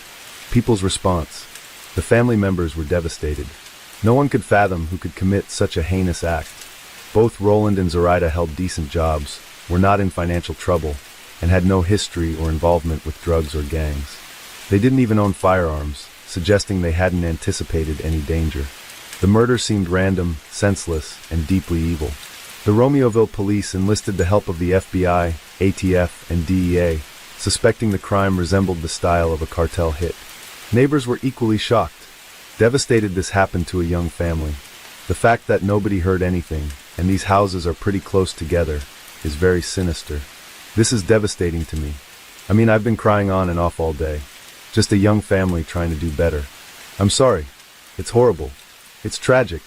It's unfair. The boys were beloved at their school, Robert C. Hill Elementary. Their classmates and teachers struggled to cope with the devastating news of their death. Zoraida's sister took to social media, pleading for information. I want to know what happened to my nephews, my sister, her husband, and why. Early investigation pending the detailed forensics. Police were looking for any form of lead or suspect. Through early questioning of the family, detectives learned that Zoraida had been having an affair with a colleague at work. Now, this wasn't an exceptional case. In the past, Zoraida had had other affairs, but after confessing to her husband, they managed to work it out and move forward. This time, however, it was different. She was reportedly madly in love with a coworker, 32-year-old Nathaniel Huey Jr. They had been seeing each other since May 2023, when they were both working at Avanti Engineering, a machined parts manufacturer. Zoraida had confided in her sister that Huey was her soulmate. She was the Juliet to his Romeo. On September 18, 2023, the day after the horrifying discovery at the Romeoville residence, police went to speak to 32-year-old Nathaniel Huey Jr. at his workplace at Avanti Engineering. Zoraida's sister was correct. Police found a post-it note at Huey's workstation, which appeared to be written in Zoraida's handwriting. It read, "The whole affair seemed to be an ill-kept secret." Perhaps they didn't really care about keeping it under the wraps, considering how a post-it note was just in plain sight at Huey's workstation. In fact, Zoraida's husband knew of some of her affairs, but chose to ignore or deal with them privately, because, reportedly, keeping the family together was more important than infidelity between spouses. In some odd way, that seemed like a noble cause, but to others it might seem like being a pushover, something no one should just tolerate or sweep under the rug. Back to the questioning. The detectives began by telling Nathan they were aware of the affair, but that's not why they were here, and that's not their concern. We're just trying to figure out where. Alright, what kind of car do you drive? Like a SUV? So, and you said you've never had contact with her husband? Like he's never sent you a message, or called you or contacted you? No. Alright, so your first name's Nate. What's your last name? Can you spell it for me? Is it Nathaniel? What's your birthday? I don't remember anymore. I'm not trying to ruin your marriage or life, so I'm not like, I'm gonna, I'll try to keep this if we can, so I'm just with us in this room talking, but we're trying to figure out what happened at that house. Did she say her husband cheated on her, or did she say she never even passed or anything? And I gotta ask, do you have anything to do with this? No. Okay, I have to ask, and you know that your number's gonna be in her phone, and we're gonna find your text messages, and we're gonna find that stuff, and I don't want to get surprised later on that you guys are fighting, or that there was something going on between you two, or just three or few that I don't know about, Something like that. We have tons of videos to go through, and license plates, readers, and text messages, Snapchat messages, and all that stuff. In your head, if you can think of something like, oh, you guys should know about this, it's the time to tell us now before we find it later on, in the computer, when we find it in a phone message or something. Nathan paused. Of course he doesn't want to hand over his phone, which could have flirtatious messages with the woman who just passed away. Also notice how the detectives asked him about his vehicle and model number. Furthermore, if he had any kind of confrontation with her husband, the detectives seemed to know more than they're letting on. So, we were talking with the bosses, and they said, well, we already went through the phones, they've already got one half of the conversation. And you said you talked to her on your phone, right? What we'd like, or what we're asking for, is consent to get the text messages off your phone between you and her, or the Snapchat, or whatever it is between you, so we have both sides of it. Trying to eliminate you as a suspect, they've seen better. So I believe them. Oh, from this morning? It'll be on there. It'll be on your phone. So let's just say you've got a 64 gig phone. You use about 58 of it. The rest is a catch. It stays in the catch. We'd like to see if we can get the stuff from your end. On our side of it, we can get a search warrant, to go through the phone, and it'll just take a little longer. The fastest way would be consent, pull it off, and move your phone back. I explained to you earlier, I'm trying to eliminate you. We have a deceased girl, and her last boyfriend, or whatever is you. I'm sure that if there's an outsider looking in, who's your suspect? So, I'd like to eliminate that. I'd like to say, well, we looked through stuff, he didn't have nothing to do with it, we're done with it. It would take us a couple hours to pull information off the phone that could eliminate you as a suspect. Like, right from the start. It's up to you. Anytime somebody dies, you look at the husband, the boyfriend. If it's a girl, if it's a guy, you look at his wife, and any kind of lovers he had. That's what we look at, we start there. And then this person was at work, so we eliminate that. This person was, we went through the phone, there's nothing between those two. And you're telling us there's no threats, but I can't go to our boss. I can't go to a state attorney and say, no, I verified it, there's no threats. I don't get with my phone, I'm telling you this. I completely understand what you're saying. I've been trying to get here, it's a hard time, taking my phone and all that. And you already told me you can get it. Her side of it, I can't get your side, that's the problem. How about this? How about I come see you guys later today, after work or something like that? Because I don't know, I still want you to be looking at, you know what I'm saying? I promise you, I don't care what you look at. Again, I'm asking for consent. The consent means that we plug it right in, we dump it, because you've told us it's okay. Without that, then we have to get a search warrant. If we get a search warrant, then we have to type that up, and it's going to take longer. I can bring it down to you guys, and you can dump it all you want to. I mean, you do understand how that kind of defeats the purpose, though. We're looking for, Snapchat stuff, and then you delete Snapchat stuff. It's kind of, you look like you're guilty, you know what I'm saying? Nathan's past. Looking into Nathan, police learned he had previously owned a private security firm, Black Bear Security, and he wasn't a single man either. In fact, he was married to a woman a few years older than him. Her name was Irma Linda, and they had been together for 8 years. While the couple had a wedding ceremony, they weren't legally married, but would refer to each other as husband and wife. They lived in the same house, had a dog, and Irma Linda had children and grandchildren of her own. Nathan, too, had children of his own. And similar to Zoraida, Nathan had reportedly cheated on Irma Linda more than once in their relationship. It just seems strange that these habitual cheaters were living steady, committed relationships. Perhaps they just enjoyed the excitement of affairs. However, unlike Zoraida's husband, Nathan was a known gun enthusiast, as stated by Irma Linda's family. Irma Linda's interview. The police went over to speak to his live-in partner and wife, Irma Linda Palomo, 50 years of age and 18 years older than Nathaniel.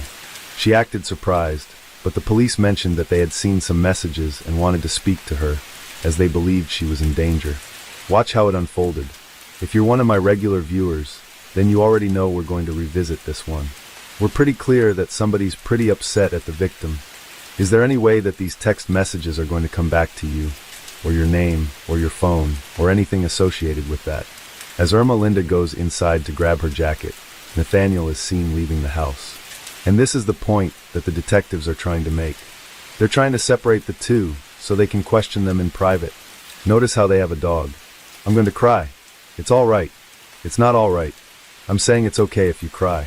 Do you want to go to the street with the police department? Is that down the street or no? It's right here by the park. Can you do a U-turn parking in front of the park? Sunnydale Park? Okay. How long have you known Huey? Since probably 2015. Okay.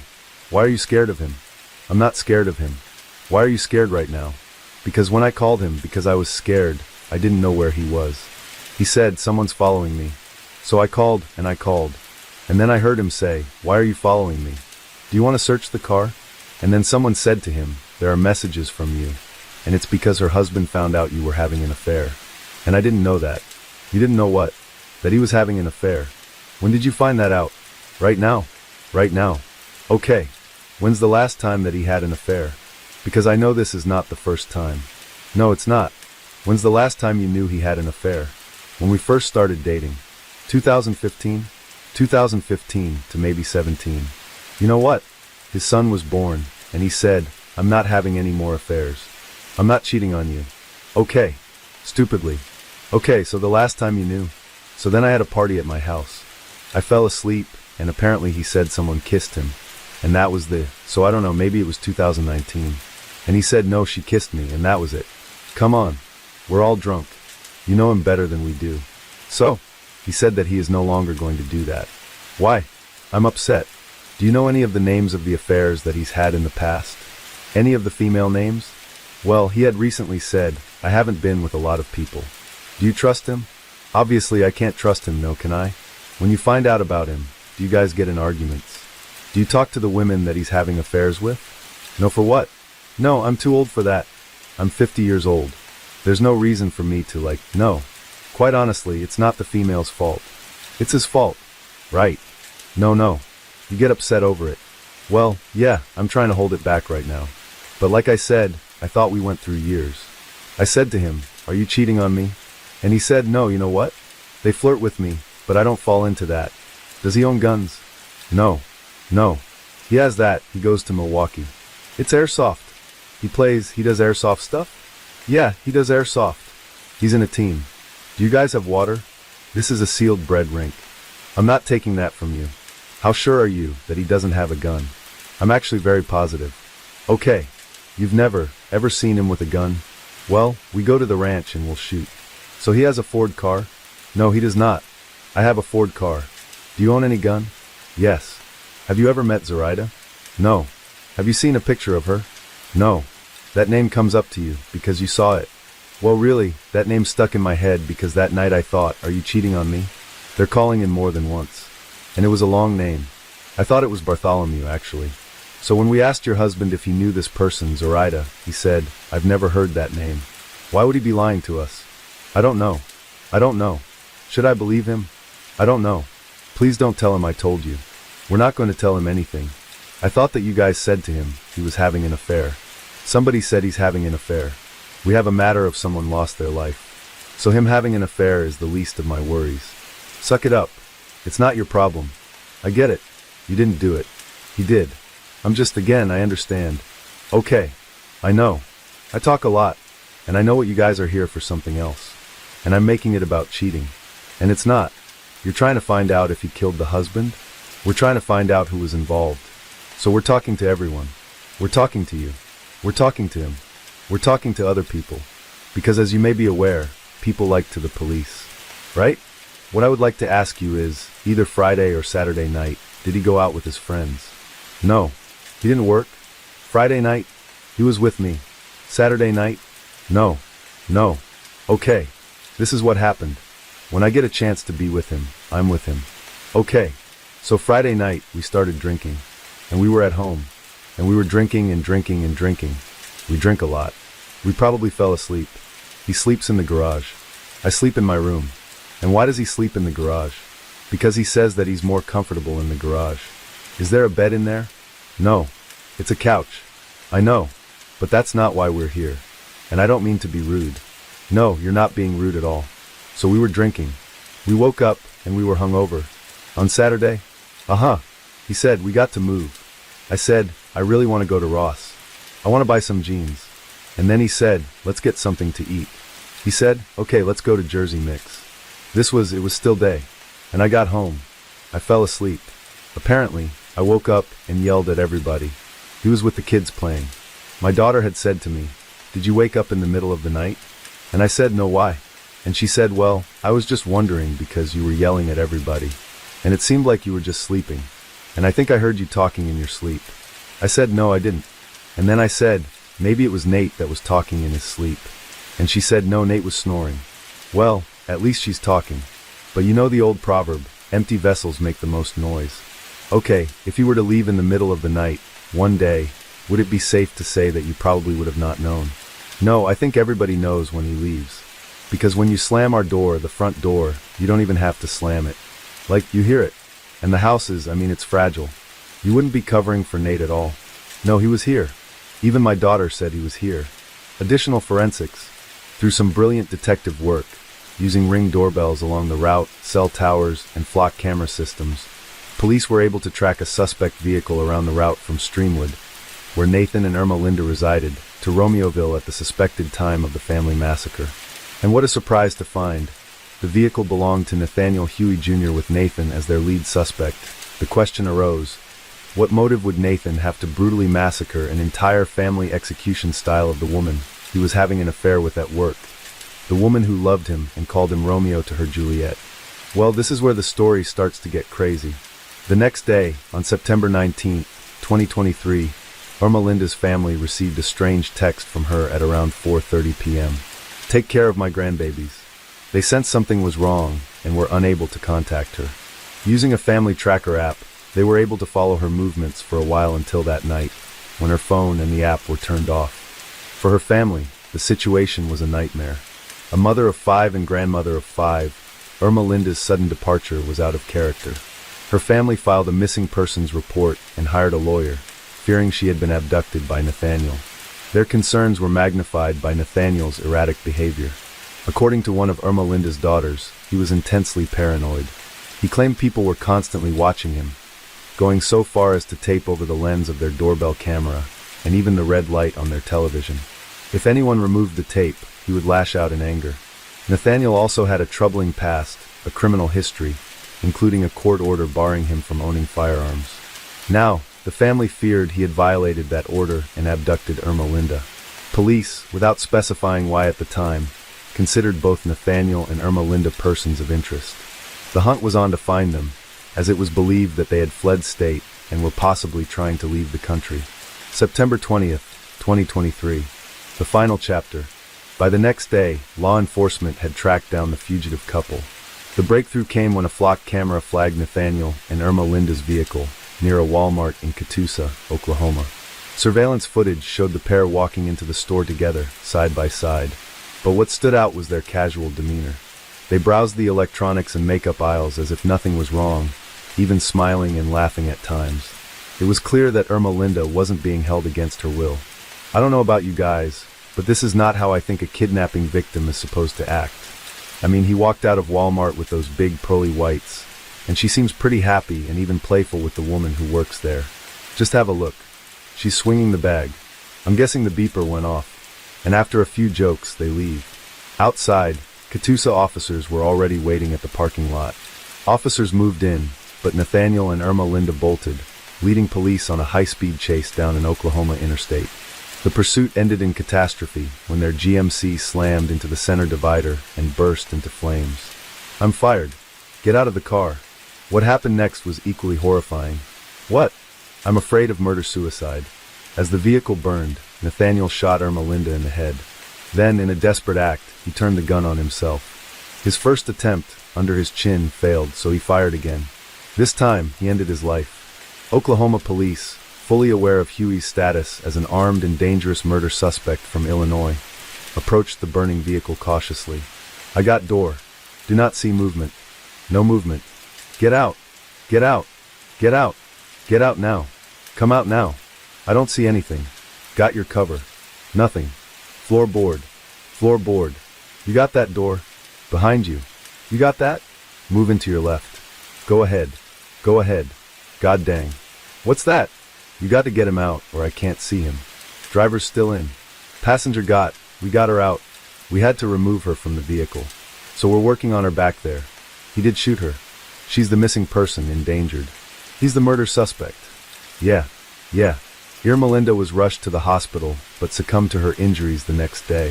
With both Nathaniel and Irma Linda dead, questions about the Romeoville family massacre remained unanswered. The twist. After the fiery crash, the case seemed closed. Nathaniel Huey Jr., a deranged murderer, had died in a desperate escape attempt. But a year-long investigation would uncover a truth far more sinister. Irma Linda Palomo, once thought to be a victim, the grieving grandmother manipulated by Nathaniel, was no victim at all. In fact, police revealed she was the true mastermind behind the massacre. What unraveled was a dark tale of jealousy and manipulation, and a catfishing scheme that spanned 2 years, beginning in December 2021. Using an array of fake accounts and phone numbers generated through mobile apps, Irma Linda constructed a fictional world where Nathaniel was ensnared in a web of lies involving cartel bosses, hitmen, hackers, and a shadowy Bulgarian criminal organization. The manipulation begins. At first, Irma Linda's fake personas were seemingly harmless, intended to keep Nathaniel from cheating on her or pulling away emotionally. Interestingly, these cartel leaders were very interested in Nathan's private life. They forbade him from seeing other women, and even instructed him to be more intimate with Irma Linda.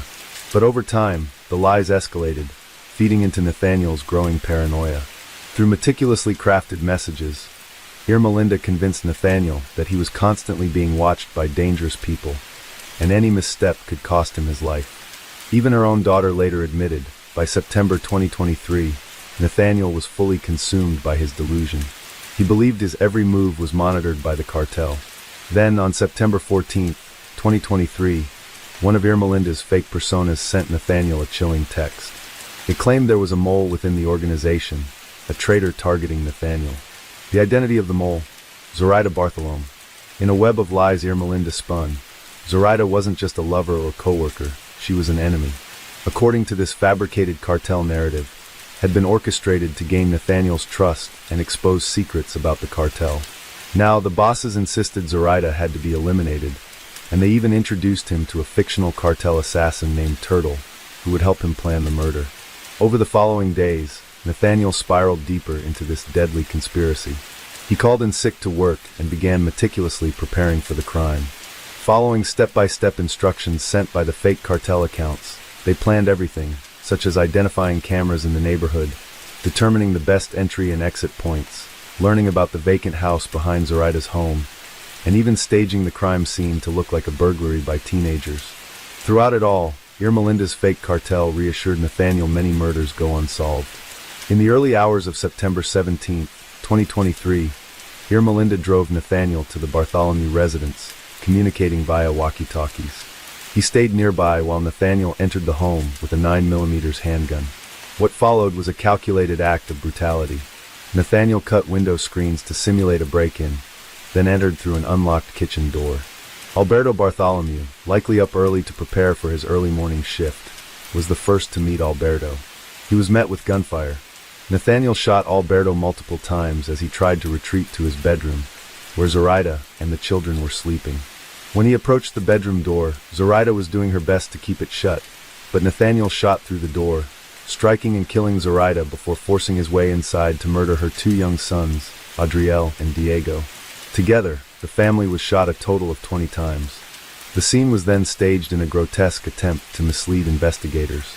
Walls were spray-painted with graffiti meant to mimic the senseless vandalism of juvenile delinquents. Even the family's 3 dogs were slaughtered, 2 in the kitchen and 1 in a bedroom.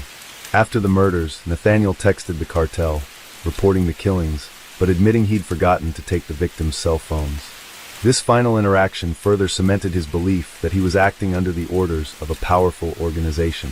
In reality, the puppet master was sitting a short distance away in the car, Irmelinda Palomo, the woman whose jealousy had driven her to orchestrate a massacre.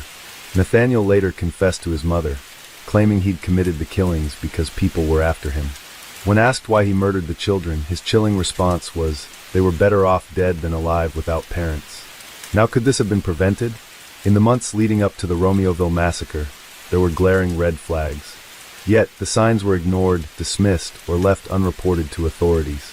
By June 2023, a mere month into Nathaniel Huey Jr. and Zoraida Bartholomew's relationship, threatening messages began surfacing. These messages warned Zoraida to stay away from Nathaniel, claiming he was about to be implicated in a murder investigation. They accused her of endangering her children by continuing to see him. Zoraida's defiant response revealed her frustration and resilience. You don't know anything about me as a mother or a person. Then the threats escalated.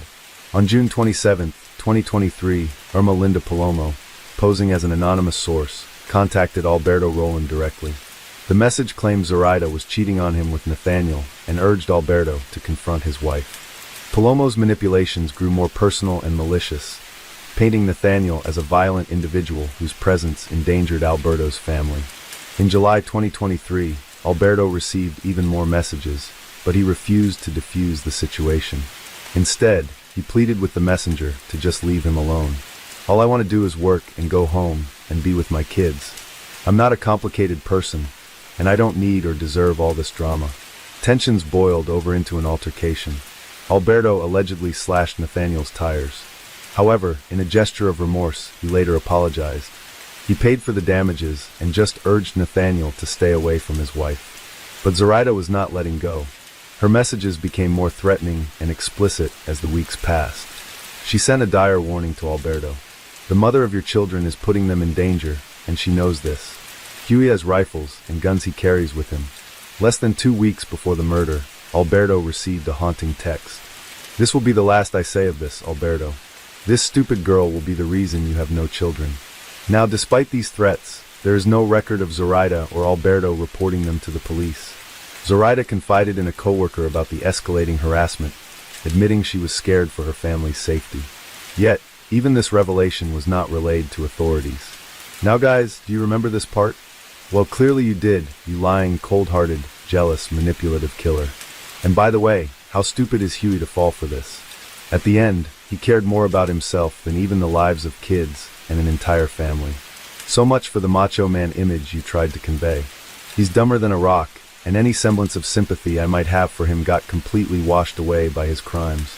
At the end, it's somewhat ironic that the killer Irma Linda turned Huey into to protect their relationship was the one who ended up taking her life. This is Victor, and remember, there's a lot of evil in this world.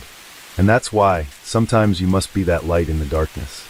Case 5. Enter Emily Shores, a young nursing assistant with an amazing singing voice. She met Joseph Ferlazzo, a tattoo artist. And like many love stories, it all happened very fast. Within weeks of dating, the couple moved into an apartment in Essex Junction, Vermont, in August 2020. Just 2 months later, in October 2020, they were married. At 22 years old, Emily Ferlazzo had a 2-decade age gap with her 41-year-old husband, Joseph. She worked as a licensed nursing assistant, but dreamed of one day becoming a cosmetologist. When they met, Joseph was struggling financially. He had no permanent residence and was couch surfing at the time. But after their marriage, things seemed to take a turn for the better. Drawn to the idea of freedom and cost-saving benefits, the couple embraced van life. They even purchased a Chevrolet Express shuttle bus and transformed it into a camper they named Rosie. It was supposed to be a symbol of a new beginning. But you'll see, Rosie had a very grim significance later. After 1 year of marriage, Emily and Joseph Ferlazzo planned a trip to Vermont to celebrate their anniversary. Emily was thrilled. She really looked forward to meeting Joseph's sister, Nicole, for the first time. Emily's mother recalled Emily being in high spirits as they packed up their belongings and their dog, Remington, before leaving New Hampshire on Friday evening, October 15, 2021. But by Monday, October 18th, Joseph Ferlazzo returned to New Hampshire alone. He didn't drive the camper van. Instead, he arrived on his motorcycle to Emily's parents' house at 6 p.m. Adrian immediately sensed something was off. Joseph appeared visibly shaken, but she assumed it was from the cold after riding his bike. She encouraged him to take a hot shower, though her mind was already racing with questions. Where was Emily? Why had he returned without her or the RV? Before stepping into the bathroom, Joseph handed her Emily's driver's license. The gesture sent alarm bells ringing through her mind. Why was he carrying her license? Why hadn't Emily returned with him? When Joseph emerged, Adrian and her husband, David Bass, were waiting. They pressed him for answers.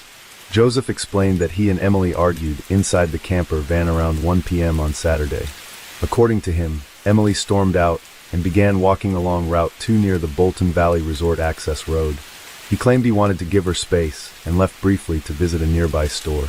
When he returned, Emily was gone.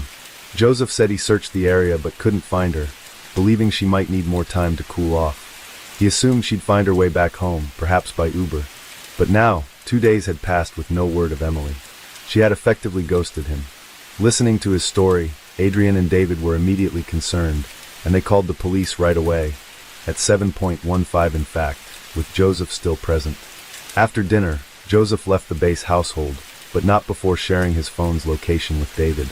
David insisted this was simply a gesture to ensure Joseph made it back safely. Interestingly, when Joseph left, he didn't leave the way he came. Instead of taking his motorcycle, he drove off in his red Jeep Wrangler, another vehicle that was parked at the property. Also, before he left, Adrian and David pressed him about the RV's whereabouts. Joseph gave vague, inconsistent answers. The entire interaction felt strange, as though retrieving the Jeep was his priority, not explaining Emily's disappearance. Keep that detail in mind. It will matter later. Adrian kept in contact with the police. In fact, she had told the investigators that her daughter had been a victim of domestic violence before. She feared Joseph knew far more than he was revealing. Adding to their alarm, Emily's social media had been completely inactive since the trip began. In fact, the last message Emily sent to her family was a simple Facebook message at 8:13 p.m. on October 15th. It would be the final trace of her before she vanished. According to the Facebook location data, Emily's last known whereabouts were logged at 10:14 p.m. that same evening. Growing increasingly concerned, Emily's mother also contacted Vermont State Police, providing them with Joseph Ferlazzo's number. And at 7:33 p.m. on October 18th, Trooper Cody called Joseph. "So where did you drop her off? Whereabouts?" "Okay." "And that was Saturday afternoon.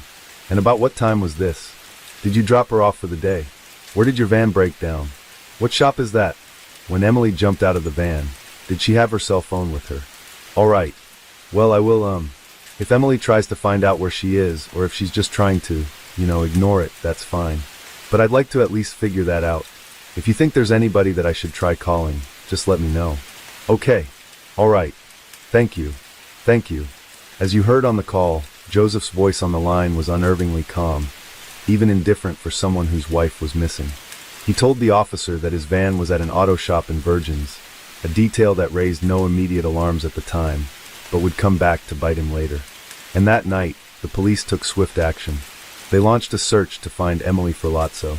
Shortly after midnight, they located the couple's RV, and it wasn't at the auto shop, but in St. Albans, Vermont, parked in a residential area. This detail seemed to align more closely with the information Emily had shared with her mother about where they planned to stay. As officers searched the RV, everything seemed normal, until the search took a horrifying turn. In the bathroom, beneath the standing shower, they found 8 black garbage bags. Inside the bags were dismembered body parts, a bloody red pillow, and 2 spent bullets. And bag number 4 revealed the most gruesome discovery of all, Emily's head. One of the detectives who would testify about this later could be seen struggling to hold back tears and her emotions, as she confirmed they had found Emily's head in this bag. What else was located in bag number 4, if anything? "Sorry, Emily's head." "Okay. In looking at that, were you able to determine Emily's identity?" "Yes." "And how were you able to determine that?" "I recognized Emily from photos." "Okay." The RV was promptly seized and taken to the St. Albans police barracks for further investigation. Around the same time, police received a 911 call. A man named Spencer Lemons claimed to know Joseph Ferlazzo and reported that Joseph had confessed to killing his wife. The manhunt was on. By midday on Tuesday, Vermont State Police issued a statewide alert, naming Joseph Ferlazzo and the couple's dog Remington as missing. Joseph had been seen near St. Albans, roughly 55 miles northwest of Bolton, on property owned by one of his friends, close to where police had found the RV. But luck, or perhaps fate, intervened. A state police detective, stopping for lunch at a Maple Fields convenience store in St. Albans, recognized Joseph Ferlazzo. One of the officers, Trudeau, stated he just approached him and confirmed who he was and asked if he would be willing to come back. He was more than willing to come back. Joseph was escorted to the St. Albans barracks, where he confessed to the murder and dismemberment of his wife during interrogation. Before questioning, police photographed and booked Joseph. The photos revealed no visible wounds on his body, a detail that would later come under scrutiny. Another discovery would raise serious questions about his behavior later, because from Saturday morning at 1 a.m. until Monday, Joseph Ferlazzo had sent 16 text messages to Emily. The messages ranged from concern to accusatory, as if he was pretending to search for her. In one he asked, "Where are you? When are you coming back?" But as time passed, the tone turned angry. The final message read, "You're an A. Now here we are. Where you got out of it?" "Bolton Road." "Saturday evening?" "No, I'm trying to listen to the music. I was trying to put some candles on. I'm smart. I'm throwing the candles around, telling people about being forceful and aggressive with me. It turned out that punching and kicking was a lot of hurtful things. I can't remember. What did you say? There was a lot of kicking and punching? Like, who's kicking and punching? I don't kick and punch. I've never heard. Like, I don't engage. So, I didn't want to be pushing back anymore. Where was she punching you?" "In my arm. Kicking me in the groin. Like, just like body blows. And was this kind of the punching and kicking, was that occurring inside the van? I understand that you shot her, so it's quite now, that incident continuing. I just know that I sat down and like something inside my head just I remember feeling really warm. And I remember feeling blurry. Something inside me said, enough is enough." "What did you shoot her with?" "It was a Glock pistol." "Whose Glock is it?" "It's my Glock, sir." "Where's the Glock now?" "In the bus." "It's in the bus?" "Okay. Can you describe, Emily, when you shot her?" "She had stopped fighting, and we'd go on, and lay down, jumped on top of her, and I shot her in the head." "How many times?" 2. What did you do next? I cleaned up, and there was some blood coming out of her head, so I put a bag over her and walked out of the bathroom. Like a trash bag? Okay. Are those still in the bus? Okay. How did she get from the bed to the bathroom? Carried her. You carried her? Yes, sir. Was it obvious that she was deceased? Yes. Where in this bus is the firearm that you used, the Glock, and then it's in the bed. Are there any other firearms in there? What other guns are there? I don't know. Watch how he just can't help but smirk at the thought of having breakfast and coffee with his sister the day he murdered his wife. Did you talk about when it happened? No. Did they ask where she was when you went out to breakfast? Yes. What did he say? Still sleeping. Okay. Cool. All right. Bag 5 was her right arm and left foot. Bag 6 the remainder of the right leg. And bag 7 her torso. Bag 8 her left arm and right foot. Dr. Shapiro, the medical examiner who conducted the autopsy, received the remains at the examiner's office. All 8 bags underwent radiographic imaging to assist in the examination. Bags 3 to 8 contained human body parts. The autopsy pointed at 2 fatal injuries, 2 gunshot wounds to the head with the entry wounds indicating a trajectory from left to right. The post-mortem injuries showed 18 stab wounds distributed as follows: 1 wound to the chest, 8 wounds to the abdomen, and 9 wounds to the back. Emily appeared to have been stabbed, and the toxicology results showed no significant substances detected apart from traces of nicotine, marijuana, and caffeine, which was consistent with Emily's habits, but no alcohol was found in her system. The cause of death was determined to be homicide by gunshot wounds to the head. During the investigation, police recovered bloody knives and a saw believed to have been used in the dismemberment. Emily's engagement ring, stained with a reddish-brown substance, was found in a cup holder inside the RV. Joseph Ferlazzo was arrested and charged with first-degree murder in 2023. While awaiting trial, a civil court awarded Emily's family $1.5 million in a wrongful death lawsuit.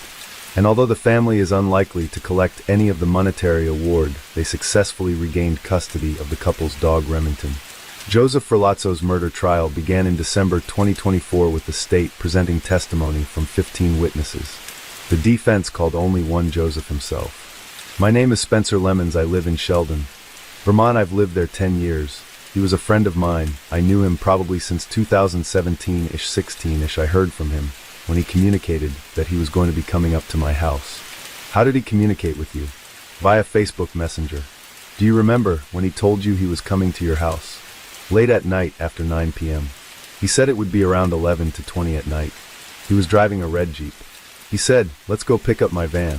He said it was at someone's house called the Langs. He said he wanted to get the van up to my house because that was the original plan and he wanted to get it done now. I took my Honda Civic. What was Mr. Ferlazzo's demeanor like while you were driving in the car? He was quiet. I did ask him if there was anything going on, and he seemed a little distraught. I said I just want to get to the bus, and so I had him point the directions out to me as we went. About 30 minutes. We went in St. Albans. He gave me directions to where to go. We arrived at where his bus was parked, and I assume that's the Langs. I saw several patrol SUVs parked outside the residence. 3 or 4. Police vehicles. Alarm bells went off in my head, and he instructed me to drive past the police. That made me think something was not correct in the situation. Thus, it prompted me to continue to prod him for what's going on. I asked him, "What's going on, man? You need to tell me what's going on.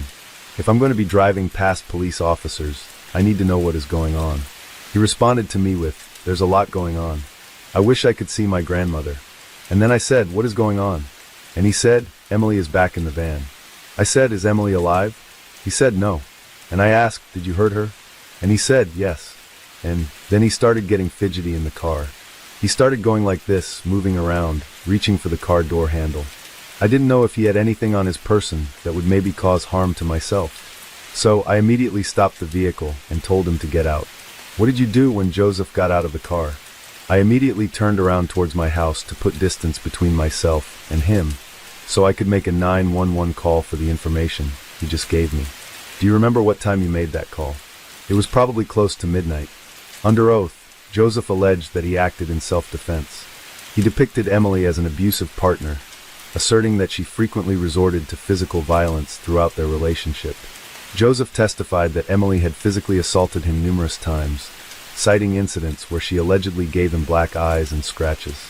I left my device open for her to see who I was talking to. Your phone? My phone. Yes. And it led to violence. Explain what you mean by that. Physical abuse started coming into our relationship, where she would go through my phone, and then respond by beating on me. Do you remember the first time that may have happened? Yes, I do. Tell me about that, please. Well, I put my phone on the charger, and she invited me to watch a season of whatever show that she was binging, so that we would sort of both be versed in the show, and we could sort of talk about it. So I said, yeah, I'll watch this show, and, we'll talk about it later. So she wandered off and took my phone, gave it an examination, and when she came back from the examination, I was still sitting in a chair in front of the television, and she walked up to me, and she threw my phone, and it hit me in the side of my face, and I turned to look at her, and she just started in with like a flurry of like punches just hitting me in my head. Closed hand.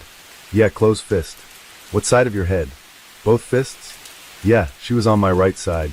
Yeah, both fists. Yeah. What did you do? I was shocked. It was the first time that I've ever seen that side of her, so.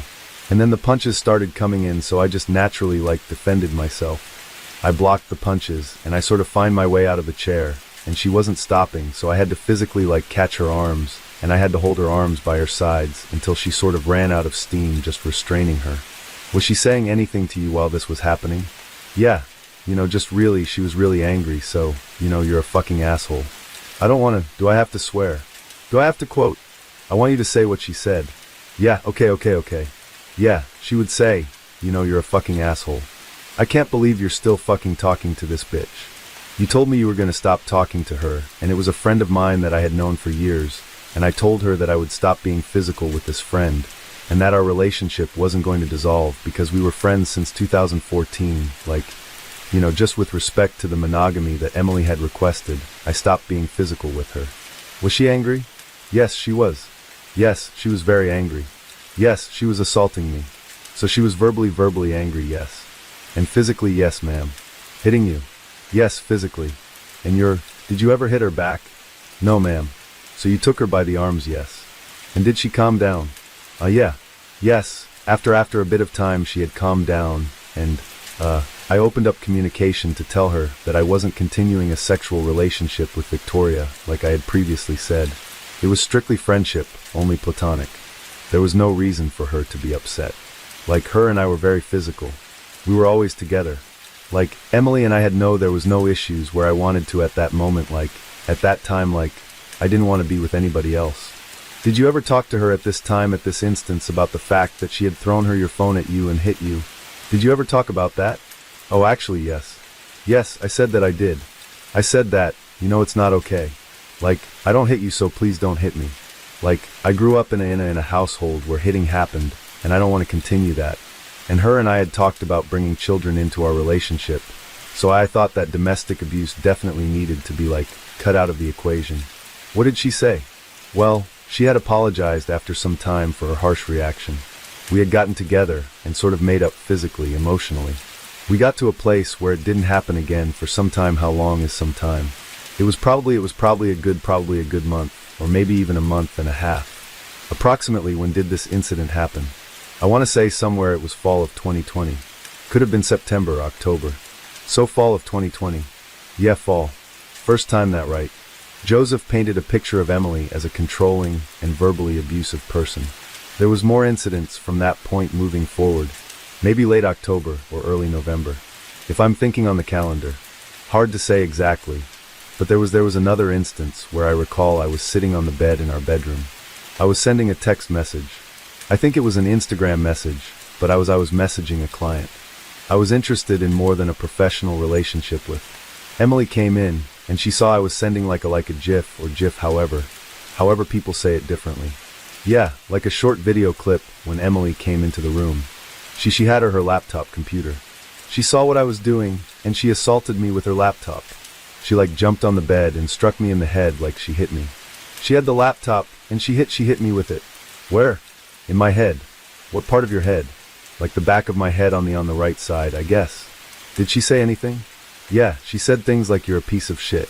Did she do anything else physical other than hit you in the back of the head with her laptop? She tried to.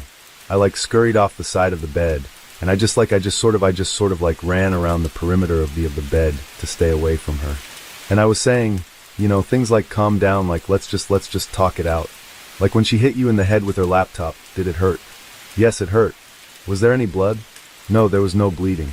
Did it leave like a lump in your head? Yeah, there was like a lump, like a goose egg. Did you seek medical attention? No, I didn't seek any medical attention. Okay. She actually didn't want to talk about it further. She just wanted to get some food. She wanted to go to like McDonald's and get some food and then watch some Netflix. So it just ended? Yeah.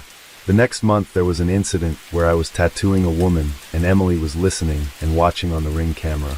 When the client left, Emily had come into the room and like flipped the table onto its side. She like knocks everything onto the ground, comes over and starts slapping me. Open palm. Yeah, she had an open palm. She slapped my face. I had unplugged the Ring camera. I was done being watched, scrutinized for my conversation with my friends. I unplugged the camera and Emily did not like it. She came in and assaulted me. Well, you've described her hitting you with an on your face. Yes, with an open palm. That's right. Did she hit you in any other way? I think there was like some, she like pounded on me with like a closed fist like on my chest. You are much bigger than Emily, aren't you? I'm 6 foot, probably about 200 pounds. And she was much smaller than you. She's 5'3", about 130 pounds. Explain to us how a woman who's that much smaller than you can actually inflict pain. I think my nervous system is working pretty well because if someone hits me I feel it in and I have a pain response. She hit hard. She wasn't a gentle person. I wouldn't describe her as gentle. Like I said, we were talking a lot about introducing a child, and I thought if you're going to hit me, you're going to hit the child. I'd seen her kick my dog on occasion, and I was like, I was in love with her, and I wanted to move forward with our relationship and have a baby, and I was scared for the baby. What did you do after she started hitting you and gave you a black eye? I had to grab her by the arms. I remember this incident. She felt, I don't know exactly how to describe it. It felt like she started doing steroids or something. She had so much strength that I had to hold her so tightly that I almost thought that I couldn't even hold her. She was sweating and flailing and cursing, and it was an event. I told her that I was concerned for my own physical health, because she would tell me graphic details about how she felt after intercourse with said individual. I said I don't want to get whatever he has. I'm an independent person. I'm a very private person. I don't want to dump my crap on other people. According to Joseph, the fatal altercation occurred after a heated argument. He alleged that Emily had been drinking and smoking, behaviors that escalated her aggression. He claimed she kicked their dog and then turned her anger towards him. Joseph described himself as a punching bag. She was coming at him with a gun, and he shot her in self-defense. Now remember the autopsy findings? They revealed no traces of alcohol in Emily's system. This undermined Joseph's account that she was drinking before they had a fight. Joseph and Emily had met through a mutual friend, Lauren, during a piercing apprenticeship that Joseph was conducting.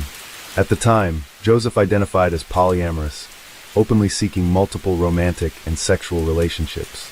Emily, however, insisted on monogamy, especially as the relationship progressed towards marriage. Joseph claimed that when they got married, they agreed on a poly clause stipulating a temporary period of monogamy before he could revert to his preferred lifestyle. No written evidence of this agreement has ever surfaced. Joseph recounted several moments of alleged abuse which he used to justify his actions on the day of the crime. However, inconsistencies in his testimony and forensic evidence would challenge his narrative as the trial unfolded. Joseph portrayed himself as the ultimate victim who had reached a breaking point. However, Emily's mother provided a starkly different narrative stating that her daughter was often seen with bruises on her body. These injuries, according to Emily's mother, resulted from arguments over Joseph's infidelity or his self-described polyamorous ways. Emily's mother also mentioned that Emily often considered leaving the marriage due to these issues. Key evidence contradicting Joseph's claims. Photographs taken from the police on the day of Joseph's interrogation showed no marks or bruises on his body, raising questions about his claims of being physically abused throughout the marriage. Furthermore, reports indicated that Emily had visible injuries consistent with domestic abuse, not Joseph. Crying in the courtroom. Observers noticed that Joseph appeared to be crying during his testimony. In one instance, he described the killing as terrible and claimed, "I'm very emotional right now." So what really happened that night? Well, according to the state prosecutors on October 15, 2021, the evidence presented a very different story. This is what they believed happened. Joseph and Emily arrived in Vermont at the Bear Run condos at 7:20 p.m. They parked at the condo complex and met with Nicole for about 15 minutes inside the van, planning to catch up, watching Netflix, and hanging out at the Airbnb. An argument erupted between Joseph and Emily. Joseph brought Emily to the same condo complex where his ex-wife lived, coinciding with their one-year wedding anniversary. Tensions escalated when Emily expressed frustration over Joseph's lack of monogamy. She told him she was done, that she no longer wanted to be with him and intended to leave. At 12:01 a.m., Joseph turned off his phone. Emily lay down in bed while Joseph sat on the couch, stewing over their argument. He spent 5 to 10 minutes planning his next move. By this time, Joseph decided Emily could not leave him. He retrieved his Glock 19 with a silencer from the closet and approached the bed where Emily was lying with her head on the pillow, scrolling on her phone.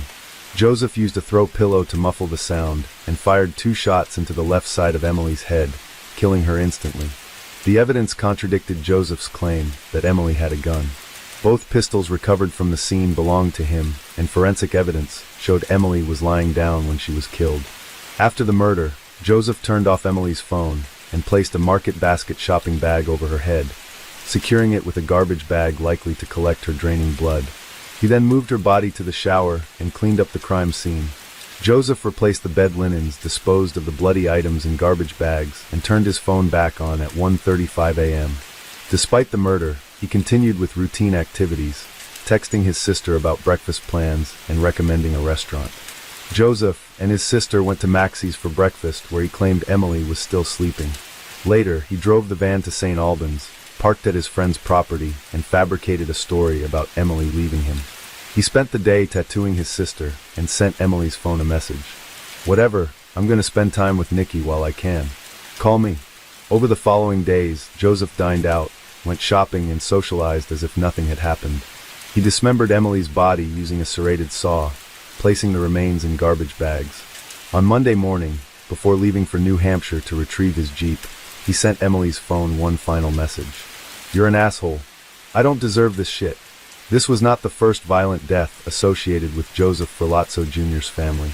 In 2009, his stepmother, young Helene Ferlazzo, was stabbed to death in her Pennsylvania home.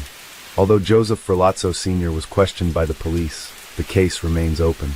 Joseph Ferlazzo Sr. owned a massage parlor in Reading, Pennsylvania, which was raided in May 2009. Police arrested multiple women on charges of prostitution, including a relative of young Helene Ferlazzo.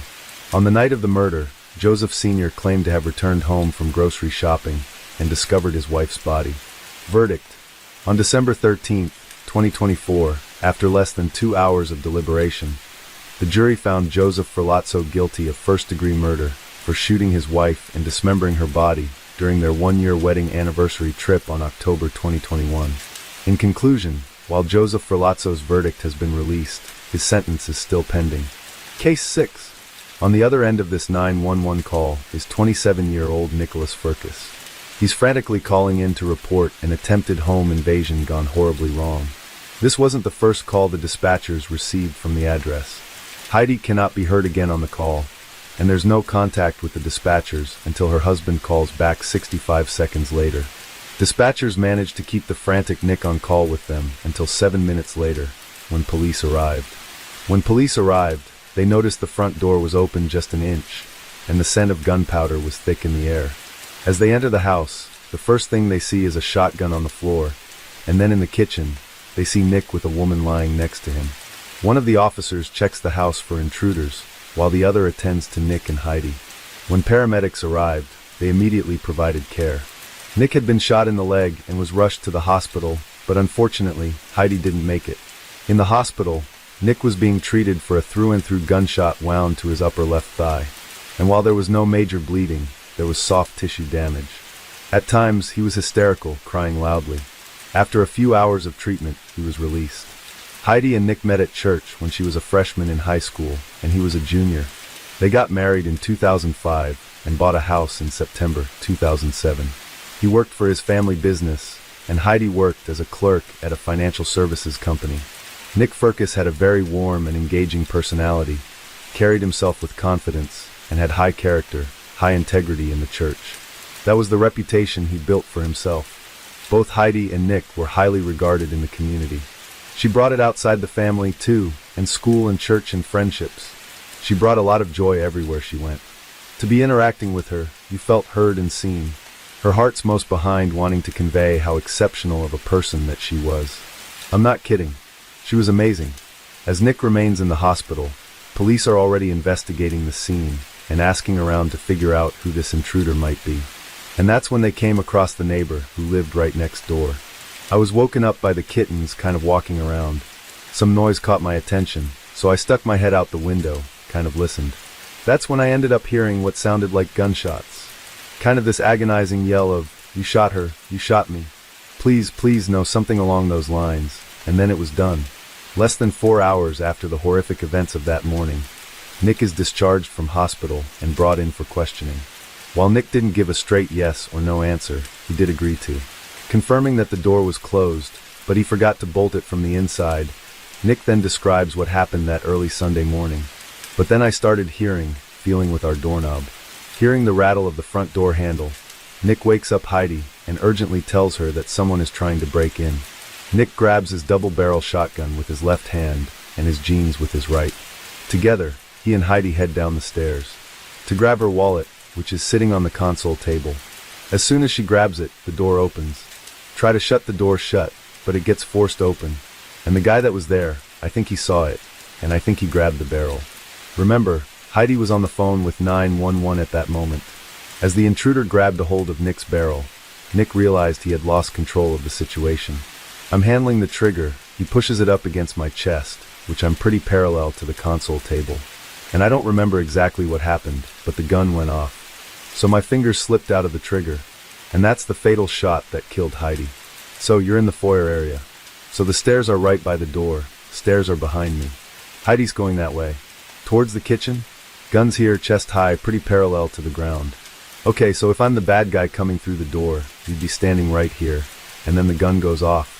And it goes off down. Yeah, I know I hit Heidi. I know I hit her. Something just seemed really odd. Especially the way he said, "I know I did." As if it was something casual. I know I hit her. I don't know what I hit her, but I know I hit her. Did it hit her in the chest, the back? She was running away, so I definitely hit her in the back. Her back, or the back of her head. I don't know. It wasn't low. I don't think it was a high shot. Did she yell or anything? Yeah, and she went straight down. 1794, Minnehaha Avenue. Minnehaha, someone's trying what? Take your time, it's okay. You want some Kleenex? This is the first time Nick showed emotion during the interview. He's clearly overwhelmed. But was he feeling bad for Heidi, or needed some time for himself? It's likely at this point that the detective started to have his doubts. So you and this guy are still in the foyer? Yeah, I get it. Well, you pointed at him. No, it was like straight up and over like that. Okay, so you're like going. It's all down. Oh, so the barrel's down? I grabbed on my right and pulled. Okay, like that, and that's when it went out the second time. So where did it hit you? In the leg, the left leg? It hit me in the left leg. Now where, if you want to point to my leg, you can just... Well, it's right, my wound is right here. Okay, so right there? Yeah. Shoot yourself then? I don't know if it was me myself, or if it was the guy. I honestly don't remember at that time. Because his hand was right above the trigger. He could have pulled it, or I could have pulled it. I don't remember. What happens next, then? He's gone. He takes off 100. I fall down. He's gone. I fell. I got to Heidi, and I had to redial 911. His face down, and then I rolled it over, and I was getting... Okay, because he visited the crime scene that morning, and there were many questions which didn't seem to add up. There was a vase, some receipts, a beer bottle, and none of that was knocked over. There was a pair of jeans laying in the foyer area, and then the shotgun was laying there on the ground as well, right inside the doorway. Regardless, the next step was to get an accurate description of the intruder. What did this guy look like? Was he a white guy, a black guy, an evening guy? I think he was a black guy, with a dark hooded sweatshirt that was drawn up pretty tight. But I did not get a good look, because I was looking for Heidi, and trying to wrestle the gun away. We'll just say this is... Yeah, this is the gun. Where are you grabbing? I'm, here. And if I'm the guy, where's my hand? Up at the top. Where's his other hand then? I think on the door. But he was really big. 6 feet 1 inch, 6 feet 2 inches. So he was that big. He was probably that big, yeah. So how much do you think he weighed? 200 pounds. Now, remember Nick says he couldn't get a good look at this intruder? But despite this, he believes it to be a black man, 6 feet 1 inch, wearing a dark hoodie, and weighing 200 pounds. But all this still doesn't explain, why were they running to the garage in the first place? If Nick had a gun, why not stay behind? So what would have prevented you from just sitting at the top of the stairs with the shotgun waiting for them to come upstairs then? Well, the last time the police came about 1.5 years ago, Heidi and we had a conversation about what do we do if something like that happens again. You know, in that case it was the police, but what do we? And that's just the plan that we came up with, is to go to the garage, is to just get in the car and leave. Because we knew we could get out of the house and into the garage quickly. If I was in my house, in my bedroom, and someone was breaking into my place, and she's calling, and I'm the woman, I'm waiting at the top of the stairs and saying, hey, if you come upstairs, I'm justified in killing you if you come breaking into my house. The compassionate person it needs, not all the trigger, that's the hard part about it for me. The irony, of course, is that this compassionate plan led to his wife losing her life and Nick himself getting injured. You know, I'm looking, I didn't see anybody come out of that house. Do you have an alarm system there at the house? I think we only bought the house that had an alarm system, but it hasn't been activated since we owned it. So we don't pay anything to maintain an alarm system.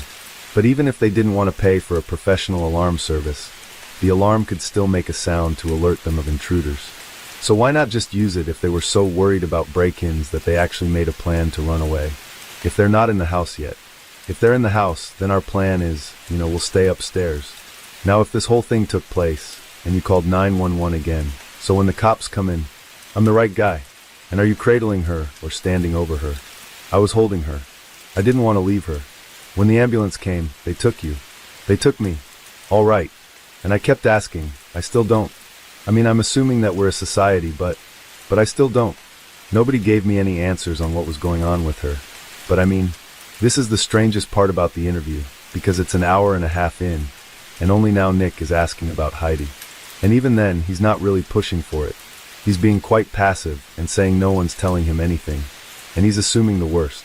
This isn't the type of behavior I would expect from a husband who doesn't know the condition of his wife, as he was taken away by ambulance while she stayed behind. He doesn't even know if she's dead or alive yet. By saying that he just assumes the worst, it seems to be an extremely nonchalant way for any husband to be dealing with potentially gut-wrenching loss. But the biggest kicker of the entire interview is that they were losing their house tomorrow. So they planned to pack, move out, inform their folks, and find a place to stay, all in the same day. And these aren't backpackers or people living in a tent, but 2 adults with a full house with nowhere to go. Well, that's kind of close notice. It is, and I think the reason is because we're both kind of dealing with the shape of the whole thing. Because we're embarrassed that we haven't been able to be honest with our friends about our struggles. Both of us are too stubborn to admit that we're failing. What a coincidence that Heidi gets murdered by an intruder the day before they get locked out of their house. And no one knew about the couple's financial struggles. Not friends, not family. But the question is, was even Heidi aware of this? After the awkward but important questions about their personal life to determine if there was a motive, the detective shifted focus back to the crime scene to one area which didn't quite make sense. Specifically, where and how exactly Nick was shot. After 3 hours of questioning and a lot of colorful explanations, the detective still didn't have anything concrete to charge Nick by. Besides, he'd answered every single question he asked him. After the detective gave him his card and left the room, it was finally over for Nick, and he could breathe a sigh of relief. Then his family entered the room, and he hugged his mom and cried for 10 minutes straight.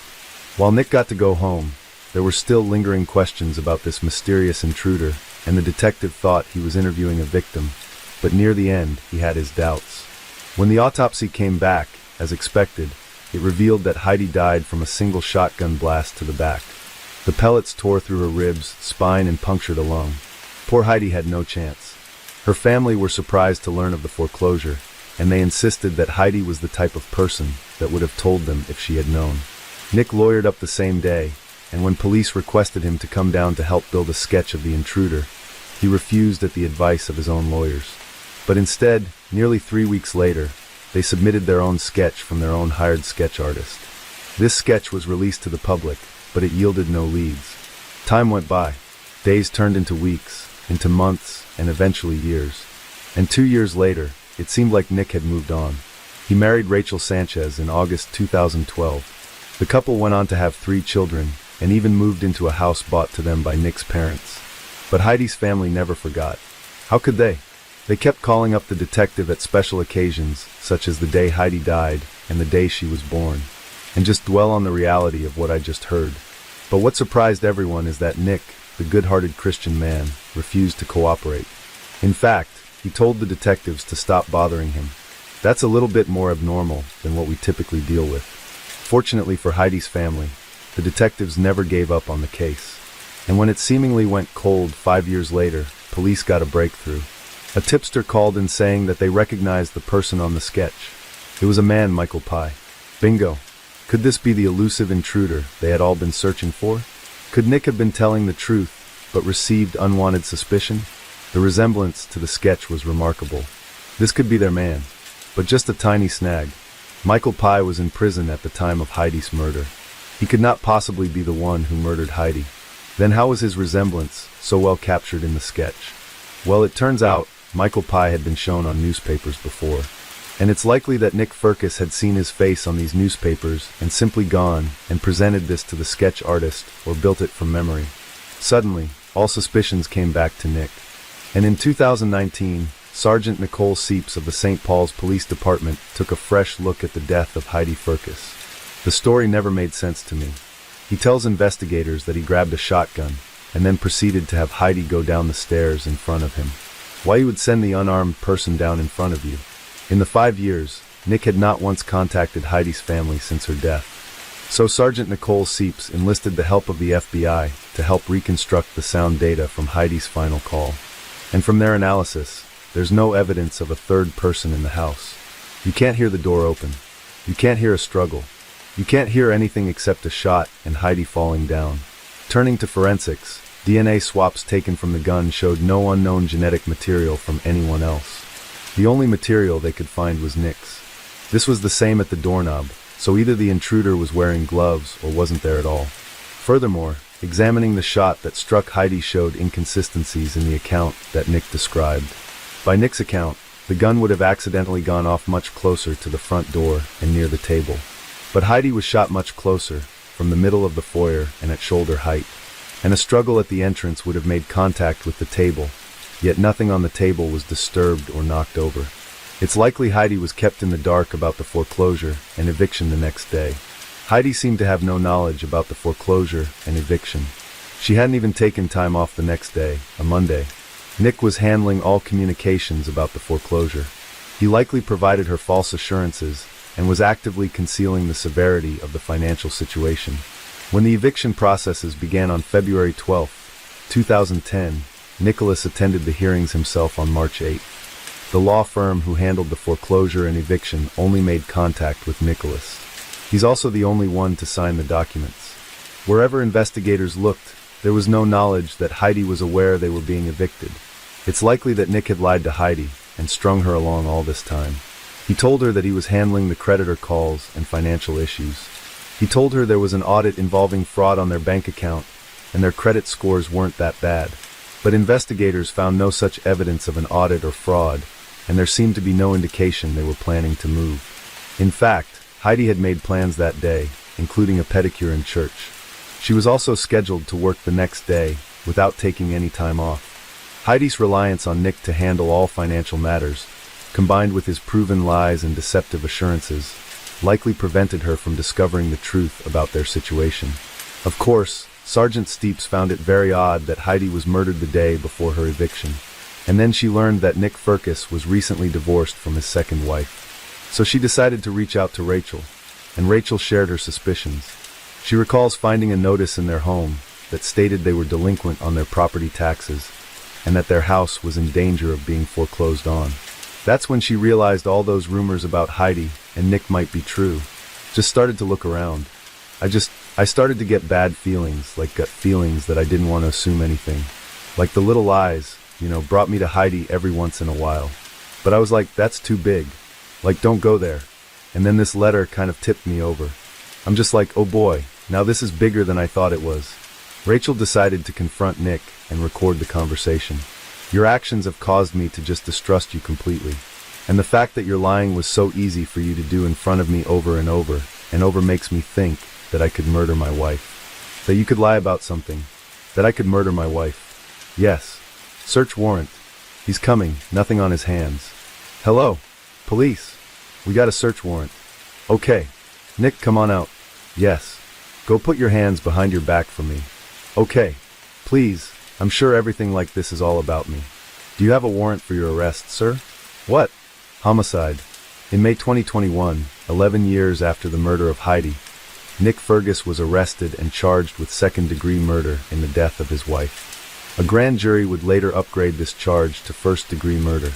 The prosecution argued that the motive for Nick was to hide the severe financial hardship and shame from his own wife. He would rather kill her than for her to know the truth about their impending eviction and the many lies he had told her throughout the years. But Nick's defense attorney, Robert Richmond, denied these claims. There was nothing about murdering the woman, who everyone agreed he loved, that would help his situation, saying that after the murder, Nick was still evicted and his financial status were exposed for the world to see. But the prosecution presented strong evidence, including the fact that only Nick's DNA was found in the gun used in the shooting. You don't always leave DNA, and especially when your hands are covered. Nick presumably shot Heidi, which we could hear in the call, and then he shot himself in the leg and called 911. That all happened within 65 seconds. I believe that Heidi came down the stairs alone on her cell phone. You can hear her on the 911 call. She's breathing heavy. She's moving. You can tell. And that Nick is most likely here in the living room. There's a wall actually here with a doorway, and that as she passes him, he steps out behind her and shoots her. There were also 2 prior misdials before Nick reached 911. The question is, was it Heidi reaching out for justice one final time? Or were they purposely made by Nick in a frantic state? And could there have been an intruder? The evidence presented was largely circumstantial, but witnesses testified there were no signs of break-in, contradicting Nick's story of an intruder. The defense argued that the lack of DNA was because the intruder wore gloves, and with only a few seconds in the house, there wasn't much time to spread this DNA. The struggle was as you come into the door to the right of there, as is shown by the spread of the bullets into the door. Look, for cops came bursting through that door into the house because of the emergency, and the stuff was still there. But this explanation was not convincing for the jury, because on February 10th, after only 4 hours of deliberation, the jury found Nicholas Fergus guilty of murder without a shadow of a doubt. Sentence you must give. I do maintain, and will maintain to my dying breath, my innocence of this crime. He was sentenced to life in prison without the possibility of parole. But do you think Nick is an innocent man or guilty as charged? Let me know in the comments. Case 7. It's 1972, and police are frustrated as a killer is murdering female college students and completely evading their detection. Meanwhile, one man, who would normally stand out in a crowd of thousands, is flying under the radar, completely undetected. At 6 feet 9 inches and 285 pounds, Ed Kemper is impossible to miss. But he's been befriending off-duty police officers at a bar near the courthouse, getting as much inside information on the case as he can. With his near-genius level IQ, he is gaming the entire trade. They'd buy me a beer, I'd buy them a beer. Casual relationships, but I was poking around a little bit trying to find some things out. I knew they wouldn't be privy to hot information, but there were some things that were bothering me, like were there any speculations on how they were dying? How did you get the knowledge to outsmart the police? Watching television, believe it or not. Joseph Wambaugh, Police Story. Got some tremendous insights into not just the gimmicks, the actual things, the tidbits that you would pick up from their procedures, but the mechanics behind that, the logic behind it, was I would not allow myself to walk into even a potential trap of behavior. And one of those was talking about those crimes too much to people, initiating conversations about that.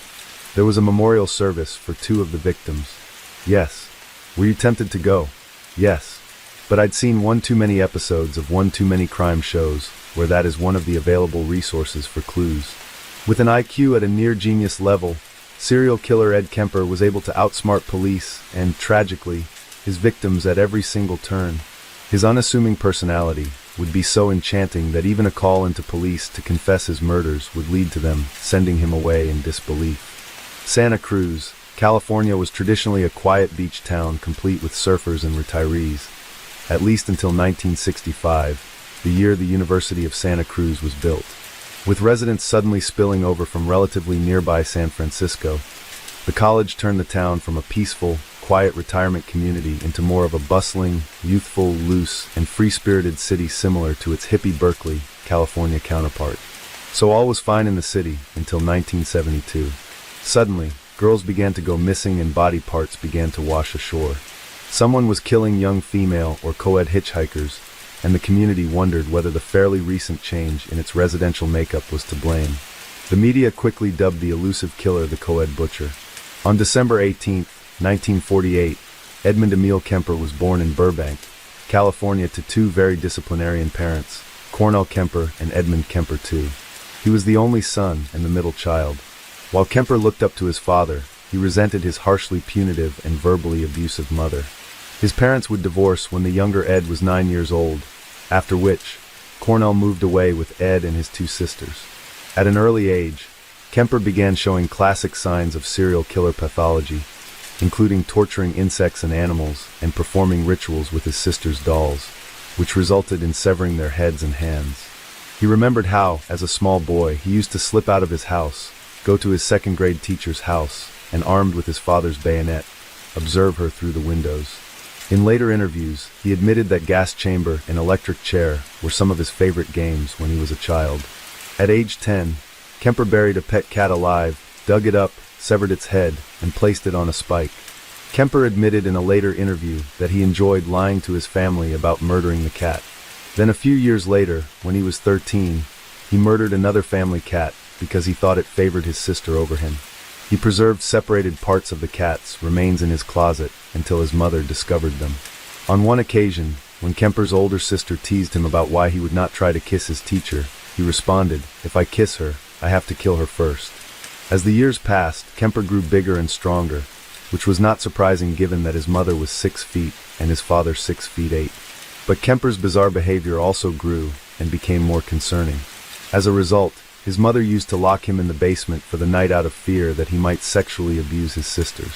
Kemper was locked underground in complete darkness, with the trapdoor on the floor covered by the kitchen table to ensure he could not escape.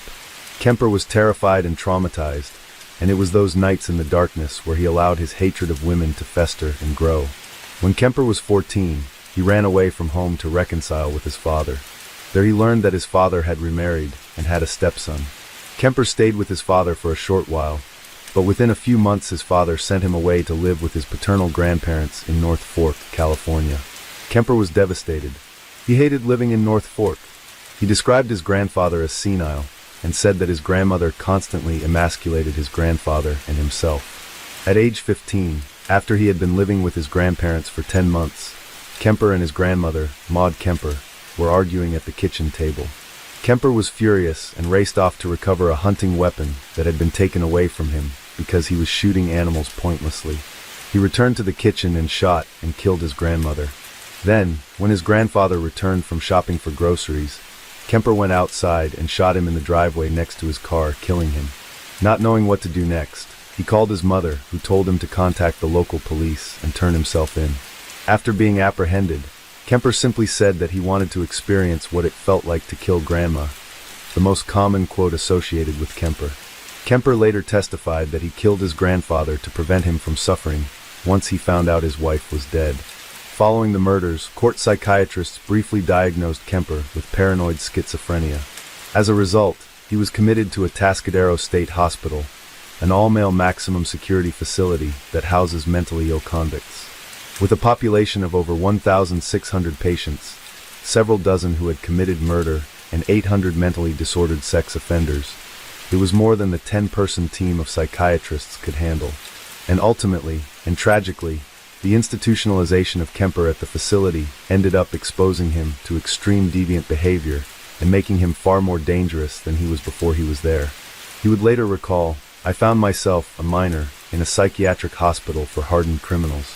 According to the law, I should have been sent to an institution with minimal security. But the judge was so outraged by my crimes that he declared, "I'm not wanting to send this young man to Disneyland." That's why I ended up in a Atascadero with people on average 20 years older than me. Believe me, I grew up very quickly. And Kemper would do more than just grow up at a Atascadero. He was extremely smart and bright. His IQ clocked in at a mere genius level, somewhere between 136 and 145, both of which rank in the top 2% of scoring. And he was also incredibly friendly and extremely likable. All of these aspects resulted in him becoming a trusted assistant to the psychology staff with access to the detailed files of murderers and sex offenders, including detailed accounts of how they carried out their crimes and the tactics they used to get away with them. In his role, the then 15-year-old Kemper would hear firsthand highly graphic details of violent rapists, and he began to have his own violent sexual fantasies. And he also noted how most of the rapists had been caught because they were identified by their victims. So he concluded that his best chance at being successful as an assailant was to make sure he didn't leave any victims alive. Also, since he had access to psychological tests, he knew exactly what psychologists were looking for when they diagnosed patients. So he learned how to pass any tests at will. He had actually memorized the exact responses to 28 separate assessments. So while Kemper was originally diagnosed with paranoid schizophrenia upon admission, psychiatrists and social workers at Atascadero re-diagnosed him with a personality trait disturbance. Then, after 5 years at Atascadero, the now gigantic 6'9", 285-pound Kemper was granted parole and released from the psychiatric facility on December 18, 1969, which was his 21st birthday. He was released to a halfway house along with a recommendation from the hospital that Kemper not be allowed to return to his mother as it could trigger more violence. But once he was released, there was little to no oversight or management, and without any means of support or assistance, Kemper returned to live with his mother. Once he was staying with his mother again, Kemper's relationship with her became even toxic than before. The two often had arguments, which the neighbors usually overheard. Kemper later said, Kemper relocated to Alameda to live with a friend after getting a job at the Division of Highways and accumulating enough cash. But that only gave him little relief from his mother, who still frequently called and visited unannounced. And since he often struggled with money, Kemper would end up having to return to his mother's apartment frequently. Kemper would also be involved in 2 motorcycle accidents, one of which rendered his left arm broken, for which he'd receive a $15,000 settlement and use it to purchase a yellow Ford Galaxy. And with that car, he began to practice. Back in the early 70s, hitchhiking was not uncommon among college students on the West Coast, and Kemper would pick up numerous young female hitchhikers over and over again as he fantasized what he could do to them and fine-tuned his strategies. He'd deliver each of them safely to their destination, noting which of his actions was the most effective for gaining the women's trust. Kemper would later discuss these practice runs, sharing that it all started because of his inability to communicate with women. My inability to communicate socially, sexually, I wasn't impotent, but emotionally I was impotent. I was scared to death of failing in male-female relationships. I knew absolutely nothing about that whole area, even if just sitting down and talking with the young lady. I need to be able to really communicate, and ironically enough, that's why I began picking people up. He performed these practice runs for more than a year, fine-tuning his strategy, until May 1972. The early 1970s in Santa Cruz was already a terrifying time for residents. John Lindley Frazier, a Charles Manson-like murderer who killed a Santa Cruz family of 5, had just recently been convicted and sentenced. And another serial killer, Herbert Mullen, was about to begin terrorizing the city just months after Kemper would begin his killings. So between the 3 of them, the small California town was about to begin a streak of killings that would help it earn the title of murder capital of the world. On May 7, 1972, Ed Kemper would put his long-awaited plans into action, picking up Mary and Pesci and Anita Mary LaCasa, 2 18-year-old Fresno State University students who were hitchhiking. He was supposed to be driving them from Berkeley to Stanford University, but after an hour's drive he arrived at a remote woodland location close to Alameda that he was familiar with. There, he killed Pesci, then LaCasa. Kemper then put both women's bodies in his Ford Galaxy's trunk and began driving back to his apartment. And he was nearly caught when he was stopped on his way by a police officer for having a broken taillight. Kemper remained calm and polite and was just issued a warning, but he would later confess that the stop excited him. And had the police officer decided to check Kemper's trunk, Kemper said he would have instantly killed him. Pesci's skull would later be discovered on Loma Prieta Mountain in August of that year. Despite a thorough search, no more of Pesci's remains nor any signs of Lucchesa were ever found. Kemper would later comment on how his first murder was bumbling and how he should have been caught. I thought I was pretty slick, and when I tripped all over myself that first 2 murders, the first 24 hours, there were 3 clear times I should have been busted and I wasn't. Because 3 different individuals or 3 different groups of people got scared and minded their own business and looked the other way. Kemper's next victim was Aiko Ku, a 15-year-old dance student who was hitchhiking to a dance class after she missed her bus. Kemper would pick her up and strangle her. The day after Kemper murdered Ku, he was due before a panel of psychiatrists for follow-up parole requirement. Kemper told them what he knew they wanted to hear, and the 2 doctors on the panel concluded that there was no reason to consider Kemper a threat to anyone. They congratulated each other on having rehabilitated a killer child, and both of them recommended that Kemper's juvenile record be expunged to give him a better shot at becoming a better citizen. The judge disagreed with sealing Kemper's record, but didn't have any grounds to fight it. Kemper delighted in both the secret charade, as well as his ability to pull off such a feat, just 1 day after murdering Ku. He drove away with a clean bill of health and a criminal record wiped clean. Kemper would lay low for a while, reveling in and fantasizing about his past murders. He continued picking up hitchhikers, releasing them, and learning. But as the fighting with his mother continued and escalated, their strong urge to kill returned. And on January 7, 1973, Kemper, now living with his mother again, picked up 18-year-old student Cindy Shaw while driving around the Cabrillo College campus. He would shoot and kill her. By this point, police had connected the co-ed killings to each other. As a result, they increased the bus schedule and strongly warned the students against hitchhiking. Also, students had been warned to only accept rides from cars with university stickers. But since Kemper's mother worked at the college, he was able to get such a sticker himself. Then, 1 month later, February 5th, Kemper had another argument with his mother, after which he stormed out of his house in search of possible victims. On campus, he came across students Allison Liu, 20 years old, and Rosalind Thorpe, 23. Once they entered his car, he shot and killed them both. Kemper had no preference for how he murdered his victims, whether it be strangling, shooting, stabbing, or smothering. His only consistency was the treatment of their corpses, where his MO included necrophilia, rape, and other horrific violations. Kemper would later confess that performing such acts with his victims' corpses allowed him the ultimate control of his victims, and that he relished having the corpses all to himself. He would freely discuss during later interviews what may have started his need to dismember bodies, as well as what was going through his mind after he would do so. A couple of months after the murder of Allison Liu, a records clerk at the police department was inspecting the bill of sale for a particular firearm. She noticed that the purchaser's criminal record, which was officially expunged, could be faintly seen through the blackout marks. She could make out that the person was previously involved in a murder in another county, north of Santa Cruz. The man attempting to buy the firearm was Ed Kemper. By this time, Kemper was well known and well liked by local police, as he would regularly hang out with the off-duty officers after work at a local bar called the Jury Room. Like he'd done with so many psychiatrists, prison staff, and other professionals before them, Kemper came off to the officers as personable, likable, and seemingly as harmless as they come. Big Ed, as they referred to him, would spend hours discussing guns, ammunition, and other topics of interest with the officers. Although Kemper was friendly with police, none of the officers were interested in being the one who would have to confiscate the gun from the towering Big Ed. The most junior of the detectives of the sheriff's department, Michael Alufai, would end up being tasked with confiscating the gun from Kemper, who was not at all considered a suspect in the disappearances at the time. Alufai and his partner drove to Kemper's home on a quiet suburban street just before Kemper was arriving home.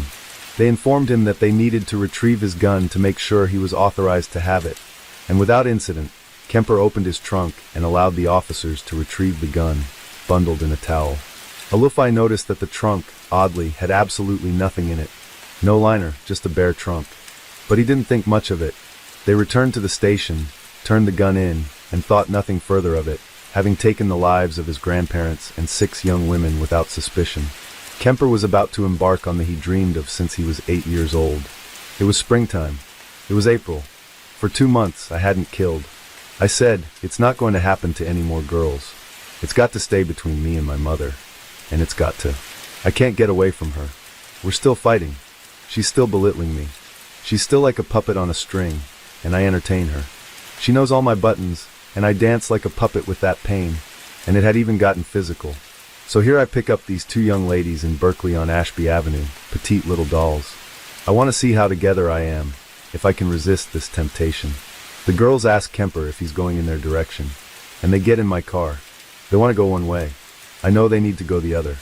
If they go the way they're insisting on, we're headed right back out to where the first 2 co-eds were murdered. And I'm saying to myself, oh my God, all I got to do is relax, and they'll take me to their death. I've got the gun in the car, the same one I've been doing it with. I insisted. As gently as I could, I took them where they needed to go to their college. The girls got out of the car and thanked Kemper. That was 1 week before I murdered my mother. I said, she's got to die, and I've got to die, or girls like that are going to die. And that's when I decided I'm going to murder my mother.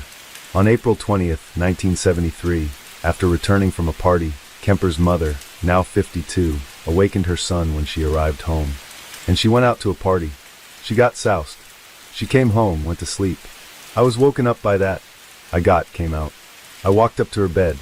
She's laying there reading a paperback, as many thousands of nights before. And she said, oh, I suppose you're going to want to sit up all night and talk now. Shit. I looked at her. I said no. I said good night. And I knew I was going to kill her, you know. And I was so cold and so hard. And that's the first time in 10 years I've looked at it that way. I mean, that intensely, that honestly. It hurts. Then he waited for her to nod off, crept back into her room, and stabbed and beat her to death.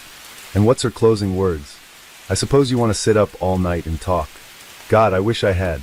Then, fearing that his mother's best friend, Sarah Hallett, would soon discover his mother's body, he invited Sarah over for dinner. She was delighted. She arrived, and Kemper strangled her to death as well. Kemper placed both bodies in a closet and fled the area.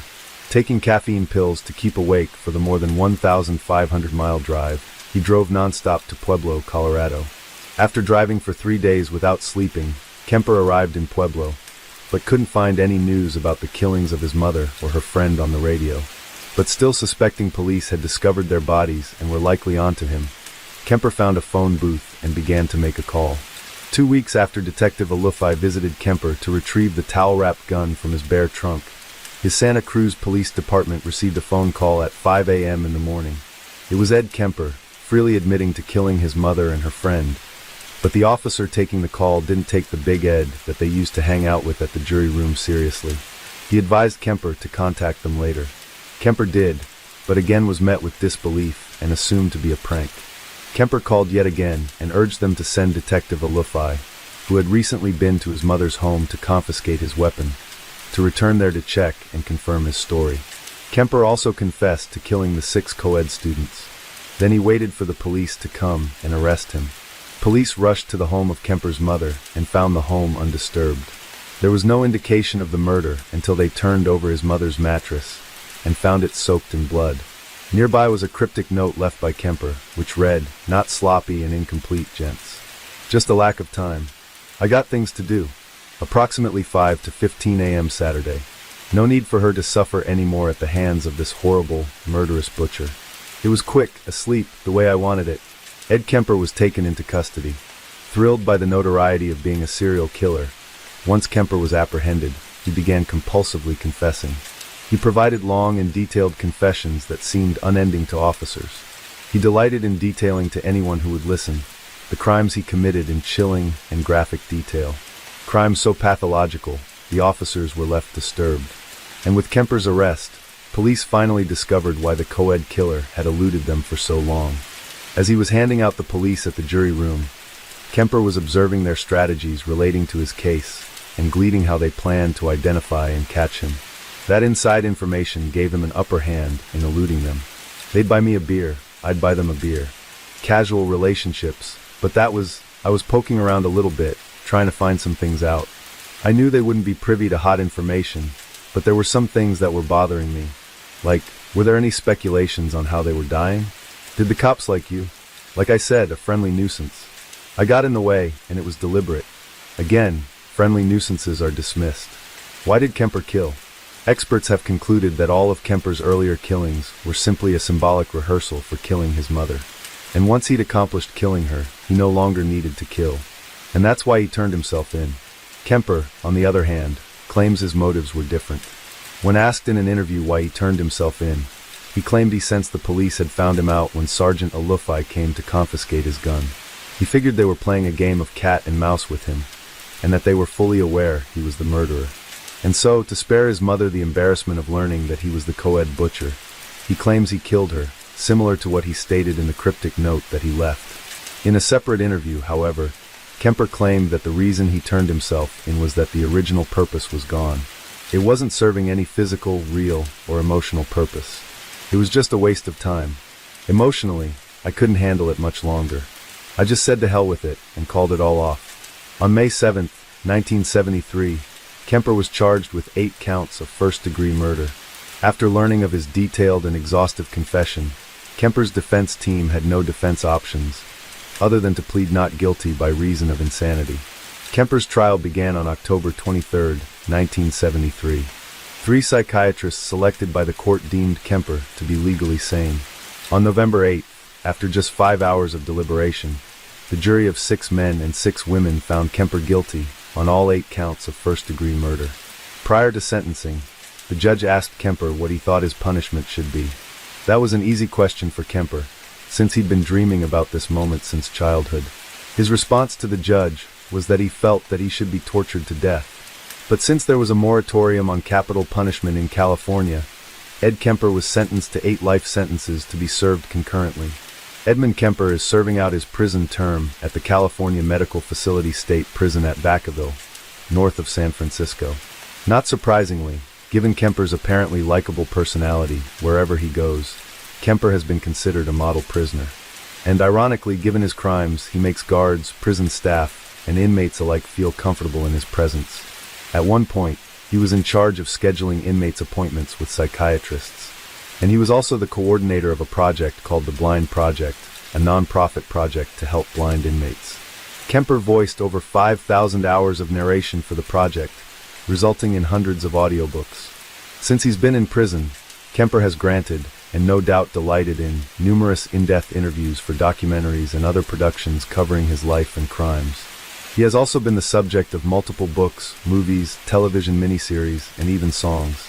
He was the inspiration for the character of Buffalo Bill in the 1988 novel Silence of the Lambs, and a number of others. And several songs have even been released that feature quotes or excerpts from his vast library of interviews. Kemper has also worked extensively with the FBI. In the 1970s, the FBI began a project where they would visit serial killers in prison to help them understand and identify them. Kemper was one of those killers. As a result of interviews during that era, FBI agents were able to identify some common serial killer characteristics and backgrounds that we had not known until that point, including that they typically tortured animals as children. In one interview with Kemper, reporter Robert Ressler recalled a terrifying encounter that occurred during his 3rd interview with Kemper at Vacaville Prison. Ressler had already had 2 previous visits with Kemper, where he was accompanied by at least one other person. But on this 3rd visit, Ressler felt that he had established a rapport with Kemper, so he decided to interview him alone. They spoke in a tiny locked cell near death row for 4 hours. Then, once they concluded their talk, Ressler pressed a very audible buzzer to summon a guard to come let him out. But no one came, so Ressler continued to talk. After a few minutes passed, Ressler pressed the buzzer again. No response. A full 15 minutes later, when there was still no appearance from the guard, Ressler pressed the buzzer again. Still no response. Ressler tried to remain as calm-looking and unconcerned about the lack of response as he possibly could. But Kemper quickly picked up on his reaction and commented, "Relax, they're changing the shift, feeding the guys in the secure area." Kemper then smiled and stood up, revealing his enormous size to Ressler. Then he added, "Might be 15, 20 minutes before they come and get you." Ressler panicked, but tried not to show it. Kemper continued, "If I went in here, you'd be in a lot of trouble, wouldn't you? I could screw your head off and place it on the table to breathe the guard." Realizing that Kemper was completely correct, Ressler tried to fill what seemed like an eternity with talking and bluffing. He told Kemper that he'd be in deep trouble if he messed with him. Kemper responded, "What could they do? Cut off my TV privileges? Ressler threatened long-term solitary confinement, but Kemper shrugged the threat off and reasoned that whatever period of solitary he would get would pale in comparison to the prestige he gained in prison from killing an FBI agent. Ressler was now in full-on panic mode, but he tried to remain composed. He reflected on how dumb he'd been to decide to interview Kemper alone, suddenly realizing that he'd fallen victim to Stockholm Syndrome, where victims begin to identify with their captors, then trust them as a result. Despite having been the chief instructor for hostage scenarios, Ressler found that he had fallen victim to the very condition that he taught others to look out for. His mind raced to determine his next move. He decided to continue the #1 strategy for hostage scenarios, talk, so he said to Kemper, "Surely you don't think I'd come in here without some method of defending myself, do you?" Kemper replied, "Don't shit me, Ressler. They wouldn't let you up here with any weapons on you." He was right, of course. Ressler verbally sparred back and forth with Kemper to both buy time and allow himself to regain his composure. And then finally a guard arrived. From then on, it became the FBI policy to never allow an agent to interview a convicted killer, rapist, or child molester alone. In 2015, 42 years into his sentence, Kemper suffered a stroke. This brought his volunteer efforts with the Blind Project to an end and resulted in him being declared mentally disabled. In 2019, he was said to be, at least partially confined to a wheelchair, doesn't bathe, and has essentially given up on life. He's generally in very poor health, suffering from diabetes, heart problems, and other ailments. Kemper was first eligible for parole in 1979. His parole would be denied that year, as well as in subsequent hearings every year until 1982. Between 1985 and 2017, Kemper would come up for more parole hearings, 4 of which he waived his right to, and the remaining 5 of which resulted in his parole being denied. At his 1988 hearing, once he was denied, Kemper stated, "Society is not ready in any shape or form for me. I can't fault them for that." And at his 2007 denial, the prosecutor stated, "We don't care how much of a model prisoner he is because of the enormity of his crimes." Kemper's next eligible parole date will be in 2024, at which time he'll be 76 years old. Aside from the heinousness of this case, one finding that sticks with us the most is a statement by Kemper that seems to be common among serial killers and general criminals alike, similar to Joseph Fritzl, who recommended checking the basements of other fathers. And that is that for every one of them that's caught, there are many, many of them that are not. Well, I'm not an expert. I'm not an authority. I'm someone who has been a murderer for almost 20 years. Can you say how many people might be doing crimes like you were doing? It would be a guess, but it's not. It's far more than 35. It isn't that impossible in this society. It happens. Are there more people? They didn't give up. She didn't give up. I did. I came in out of the cold. And what I'm saying is there are some people who prefer it in the cold. In the end, the question that many have is the classic one of nature versus nurture. Was Ed Kemper born to kill, or did his upbringing, environment, and experiences groom him to kill? The ongoing debate amongst scientists, criminologists, and psychologists is which one plays the larger role than making them a serial killer, genetics, or environment. But what experts do agree on is that Kemper is a classic sociopath. Everything's all about him. He feels no guilt. He has no compassion whatsoever. But what of that? Was he born a sociopath? Is it his fault that he's that way? It's a contentious debate. We want to hear what you think. But before you comment, we'll leave you with one statement from Kemper himself, where he shared, "I need to believe that something in me is salvageable."